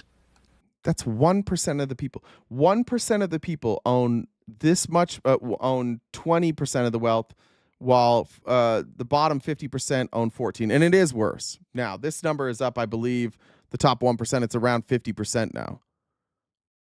This isn't sustainable. I'm just telling, like, play this out. Play it out, Republicans. If this trend continues, who will own all the wealth? Do you guys think this trend is going to change? Do you think it's going to go back to more equal, or do you think it's going to continue to rise? And if you think it's going back, like, what's changing it? We're cutting taxes more. Fucked if we don't change something. I don't care how smart you think you are. I don't care how much money you made this year. It doesn't fucking matter. You're just next. Right? Like, go to Dallas. I have a friend in Dallas. Both he and his wife make 102.5 hours to work every day. Hundreds of houses, thousands of houses. Have you guys ever, if the government can do it, try and spin this like, oh, the government's everybody's favorite punching bag. Nancy Pelosi, she got rich by this. She raised your net worth because of compound interest. And government, more of your tax money. Look at Nancy. It's because of access and because of a rigged system that the billionaires rigged, and the billionaires are like, you know what? You guys can play along. And so then they all make money too. So then they're incentivized to do nothing. But it has nothing to do with taxes. Nobody in the government has gotten rich from taxes. Clearly in Florida. Yeah, you guys don't need this. I need it. And then you guys are like, let's send him to the Senate. The bottom 50% goes from having about 20% of the national income share to about 13% of the national income share. The top 1% goes from having about 11% of the national income share to 21%. And that's in 2016. I can assure you, in the past 7 years, it has gone like that. Kathy said, tax the rich, nothing has ever trickled down. It all goes up. Facts. Like that. So, hey, ding dong. You want to talk about income inequality? The poorest cities are all Democratic run. All right, listen, let's do this. Poorest cities in America. Let's see. Monroe, Louisiana, red state. Pine Bluff, Arkansas, red state. Detroit, Michigan, purple state. Cleveland, Ohio, red state. Jackson, Mississippi, red state. And you could say like, oh, well, those cities are run by Democrats. That's true. That's true. Those cities generally have like Democrats that run their city council. But what does that really mean? That just means their local taxes, like a small percentage of their tax money goes. But the state's the one that's determining their tax revenue. The state's the one that's determining all of that. You have the federal taxes and you have state taxes and then you have local taxes. Any of you who own a home, look at your taxes. What percentage is the state? What percentage is federal? What percentage is local? Almost none is local. Most of our laws are mostly not done on a local level. What you're talking about in those cities is the city might control things like property tax that goes towards schools. They might have assessment taxes. They might maybe a toll road. They have very little effect on the everyday experience of financially of the citizenry. So when you say stuff like that, it's silly. But then if you look at the states, the poorest states are run by Republicans. The richest states are run by Democrats. I know why you said cities. I know why you did, because the one thing that every poor city has in common is that they're like almost always is that they're in a red state. Right? Let's talk about the richest cities. Are any of the richest cities in red states? How is it that blue states tax more and their people have more money? How does that happen? Can you guys explain that to me? How is it that the states with the highest taxes also have the highest income, also have the highest literacy rates, also have the better education, also have healthier people? How does that happen? How come your states are all dead fucking last in everything that matters? Have you ever stopped to think about that? Maybe it's because they just give handouts to rich people. You want to talk about the main reason for income inequality? Yes. Oh, shit, I missed this one. Wayne said, for hard, smooth shafts and clean white balls. Thanks, Wayne. SJ said, keep it up. You guys rock and you're making a difference. Thank you very much. Capital gains taxes, almost the advent of them, but really them putting on supercharge, where making money off of the existence of your existing money is taxed at a significantly lower rate than on wages. And just allowing people to accrue and hoard. That's what you're doing. You're hoarding money. Let me tell you a story about my a former business partner of mine. He started a company. I joined that company. I later on became a partial owner in that company. He was the first one. We were forced to merge with another company, and he sold. And he made, I'm just going to guess. I don't know what the total is. I'm going to say he made $3 to $4 million in selling the business. And up until that point, he was making $100,000 to $150,000 a year. He was making a nice living. And then he sold the company, and it was worth $3 to $4 million. Since then, he's 5 years older than I am. Since then, he has not worked. He hasn't owned anything. He's not employing anybody. His net worth's about $30 million now. Because of exactly what Sam Cedar is saying. Once you have access to money, you earn money through investing, and then they lower your taxes. So your capital gains taxes are far less than income tax. So that means at the end of the year, once you've invested, you pay less in taxes. Now, did he create jobs with those investments? He absolutely did not. In fact, most of you that invest aren't creating jobs. When you go out and you buy Home Depot stock, are you creating jobs? No, you're not. You're creating you're probably just creating dividends. He just went out and bought houses. He just rents out his houses. He went out and he bought commercial real estate, and he rents that out to tenants. Is he creating jobs? He's not. Is he paying way less in taxes now? Yeah. Does he work harder now? Way less. That dude was a workhorse. That dude was putting in 10 to 12 hours a day. And now he just goes out and hangs out, and every once in a while he might have to answer a phone call. But he's making way more money now, and he's paying less in taxes. And what the rich convinced you of is like, it's really not, we have to pay taxes on this money twice. No, you don't pay it twice. You pay it when you earn it. And then when you use that money to earn more money, you pay taxes again. But they convinced you. So now you have all these rich folks. What's the incentive? If you have a lot of capital, is your incentive to create a business that creates jobs? No, your incentive is to stash that money in a place that is low risk, that gives you returns where you will pay a lower tax rate. There is no incentive to create jobs. That's why nobody's out starting businesses.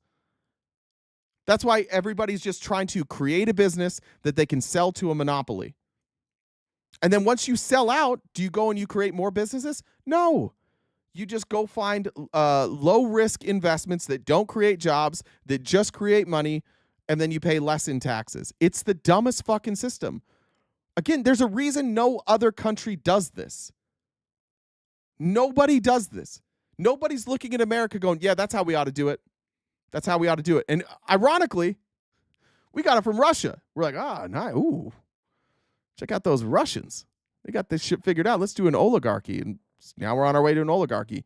And the only thing that stands between us and having a good country where the middle class is big is a bunch of Republicans unwilling to admit that they were wrong. There is no data to back you up. Zero. All you guys have is stories. Think about the responses you've seen from Republicans in the chat today. Has a single Republican brought a piece of data to refute anything we've said? No. What have they said? Oh, well, that's not fair. Why are you trying to take their money? Oh, you're just jealous. Oh, you've got Trump derangement syndrome. Oh, you're just grifting. It's all personal attacks. It's all stories. It's all feelings. You can't refute the data. That's the problem. This is the most transparently obvious case of a broken financial system that you could make. You could not get more compelling information. But you're just going to hang on to these stories. No. They couldn't have all been lying to us. That means the libs were right all along. I can't accept that. Amy said states that pay in more than they take compared to states that take more than they pay. Red states are blue state dependents. Yeah, you guys are all a bunch of welfare recipients, which is cool. Like, as blue states, we're cool with that. We want to help you up. We want to lift you up. We're going to give you a little bit of money until you guys can figure it the fuck out. But we keep doing it, and then you're like, thanks for the money. Maybe we should cut taxes for rich people even more. And then 5 years later, you're like, fuck, we're more poor now than we were then. It's probably all these people who are on Medicare and Medicaid. It's probably all these people. Why do we have more homeless people now? God, why can't people just live in a home? You'll just never look at, like, maybe it's all the people with all the money. Maybe it's the people who just bought themselves a position in Trump's cabinet. I can't buy a position in Trump's cabinet. None of my friends did. How come all these people in Trump's cabinet have so much money? That's not them, though. It's not them. It's the fucking poors. You fucking poors. Oh, and trans people. It's you guys too. It's the poors. Oh, the immigrants. Oh God, it's got to be the immigrants. That's got to be the problem. It couldn't possibly be the people with all the money. Like, they rob a bank, you catch them with all the money, and they're like, with a bag of money. Did you rob the bank? No, dude, I have lots of money. Why would I rob a bank? That's a good point. That's a good point. You already have money. Why would you rob a bank? I don't even care what the government does. What's the difference between Trump's cabinet and Biden? About $80 billion fucking dollars. About that. 0 billionaires in Biden's cabinet. 0 billionaires in Obama's cabinet. Almost unlimited billionaires in Trump's cabinet. There's a difference. There's a vast difference. Now, Biden's cabinet wasn't that good. But Biden's cabinet wasn't doing the bidding just for the rich. This cabinet, not only, and a lot of the billionaires on this cabinet, like, they just inherited their wealth. They're not even, like, brilliant. They didn't just, like, create their wealth. Most of them inherited wealth, and again, because of compound interest, they took the wealth that their parents had built, and they built on it. And then they became billionaires. Almost all of them. Even Elon, for anything you want to say, like, Elon started a company that was pretty shitty, and then he sold it to PayPal, and PayPal basically didn't use it, and then everything else has just been him investing money and pretending that he invented shit that he didn't invent. He didn't invent Tesla. There was already a car. In fact, he holds one patent. That's it. The only patent that Elon Musk holds is for the shape of the charger, the charging port. That's it. That's the only thing. And it was his idea. And they fought him on it forever. And then he's like, I'm going to win. So they just made it that shape, which is kind of dumb Because now, if you're driving, like when I was in Oregon, I had a Chevy electric vehicle that I rented, and I couldn't charge it at a Tesla charging station because they have a different shape. Every other car has the same shape. Not Tesla, though. That's the only thing. He didn't invent shit. He got money, and now it's been really easy, even though he fails a lot, too. Like Solar City failed. His first business failed. He got run out of PayPal. This dude just fails upward all day long. Because he has money. It's easy. If any of us fail on our business, we're fucked. But he can fail over and over and over again. And because he has so much money now that he's like, you can't touch him. No matter what he does, he's still just going to be filthy fucking rich. With it. They can go out and burn it. Still going to have positive impact that you don't have, and infinitesimally small. Do you know what $3 million a year, what that puts you in? You're not even the top 1%. You're the top 0.001%. The idea of so few people having such control of money in this country. You know what that does to prices? You know what it does when someone's able to buy a $50 million house in your town? Yeah. Do you know what it does when you have people walking around with I'll buy this, I'll outbid that person, I'll bid, maybe I'll buy the so-called town square of the country. Just think about where you live, wherever you live. Think about COVID. I live in Phoenix, in the Phoenix metro. I bought my house in 2016 for $385,000, which at the time we were told was top of the market. It was probably too high, was probably overpaying for the house. $385,000. By COVID in 2021, my house was worth $1.2 million. And the only thing that changed significantly is the amount of corporations in my neighborhood and in my area that own houses now. It was something it got up to 50% of all home purchases were not purchased by individuals but by companies. And those companies, they had access to liquidity, or they had access to capital, or they had access to credit lines. And so they would go in and they would bid against people who were capped. Like when I bought my house, that's what I was approved for. In fact, I had to put more down to pay for my house than I originally wanted to because I only had a certain level. I think it was $350,000 is what I was approved for. So if somebody would have come in and said we're going to bid, $395, I didn't have that money. I'm just out the house now. But if a corporation has what's an extra $10,000 because they know the price of that house is going to go up. So that's why you saw during COVID, as this transfer of wealth happened, as the rich got richer, they're like, okay, did they think, oh, I got richer, I'm going to do something to help people. Oh, I got richer, I'm going to start a business. They said, oh, I'm rich, I don't want to pay taxes. So now I'm going to invest in properties, and that will continue to accelerate my net worth, and I'll have all these assets that are appreciating assets, and I'll have a very low tax rate. And so they just all went out and they just started buying up houses, and it made it so that people who could afford houses no longer could afford houses. So now they're paying rent. So now they're not building any equity. They're not building any sort of generational wealth. And that's why this graph is going like this, and on the poor side, it's going like this. We're not doing things that are smart. Forget ideological shit. It's not smart. It's going to consolidate the wealth in a few people's hands and make the rest of us just like renters for life, just workers for life. Maybe I'll sick a billion or two into the nation's education and drive it off a cliff. That's what that hoarding of money does. By the way, I can't say enough good things about the education I've got from Sam Cedar and the Majority Report. I think he's the smartest person in politics. We can disagree on that. Susan, thank you for the Cash App. Raina said don't abandon us this Friendly Friday. I think Friendly Friday is going to have some fireworks. I have this sneaking suspicion. Wasn't me said I like my rich with a little Heinz 57. I get it on the eat the rich thing. I get it there. Indiana is raising property taxes on people with lower home values. I believe it's all homes valued at $150K and less. Yeah, I just heard Florida's raising their property taxes too. Built for $132 a square foot, sold it for $195 a square foot.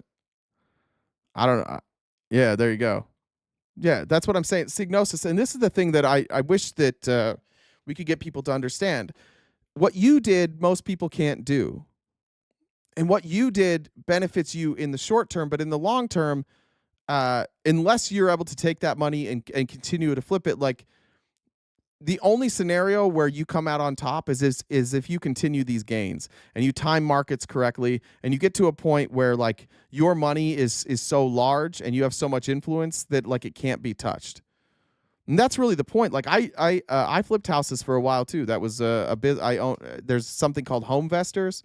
I think it was a terrible business to be in. I actually think it's looking back, I wish I wouldn't have done it. Just like on where my principles are now, I don't like that type of capitalism, that vulture capitalism.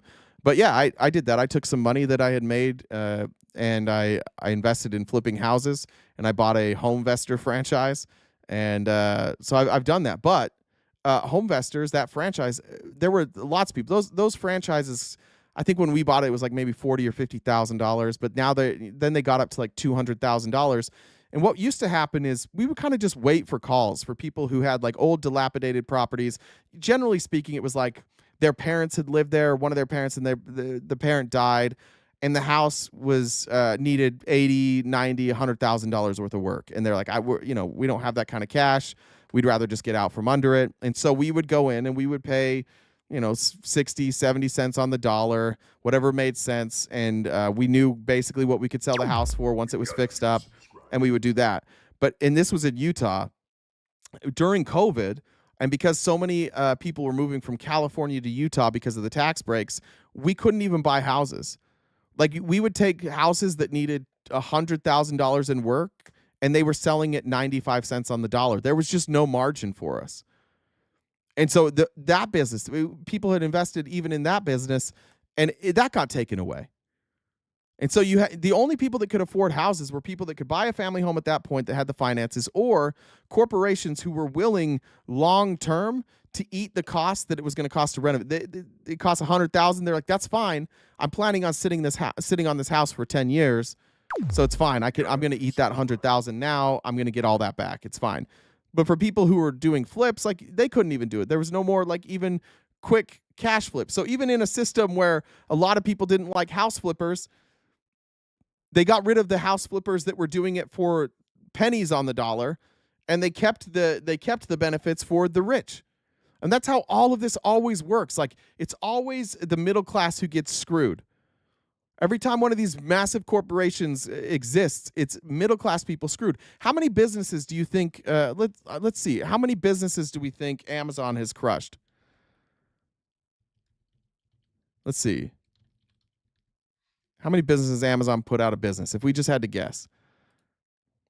It says, based on this is just a Google store, but based on this, they're saying it's hard to get the exact number, but here's how we're going to guess. We're going to look at detailed stores. We're going to look at grocery stores, online marketplaces, bookstores, pharmaceutical companies, and small businesses in general. And let's see if they have a total number here. About 2 million. That's 2 million businesses that were independently owned and operated. Perhaps could have been passed down to families. Perhaps not.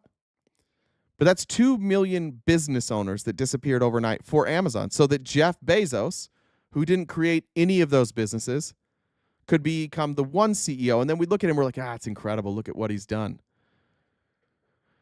I just think that the way that we've been programmed to view money, and the way that we have been programmed to be scared of any sort of government spending it's just paved the way for people to suck the wealth out of our country, to rip opportunity away from everyday Americans, and then we defend it in the name of fairness, in the name of equality. And I'm a big fan of equality if it's equality. I'm not a big fan of equality that's not equality. Let me check messages one more time. We were close. Did I miss any, Jen?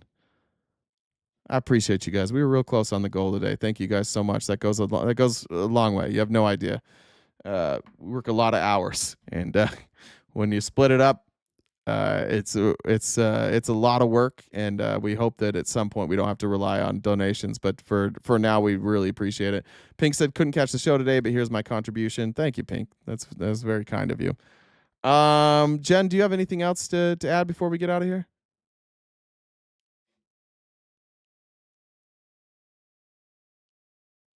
Elon Musk is not one of the most important human beings he's one of the most powerful human beings in the country right now. We would be significantly better off if Elon Musk didn't exist. Hey. No, nothing to add. Just if you guys haven't already subscribed, please do so. Okay.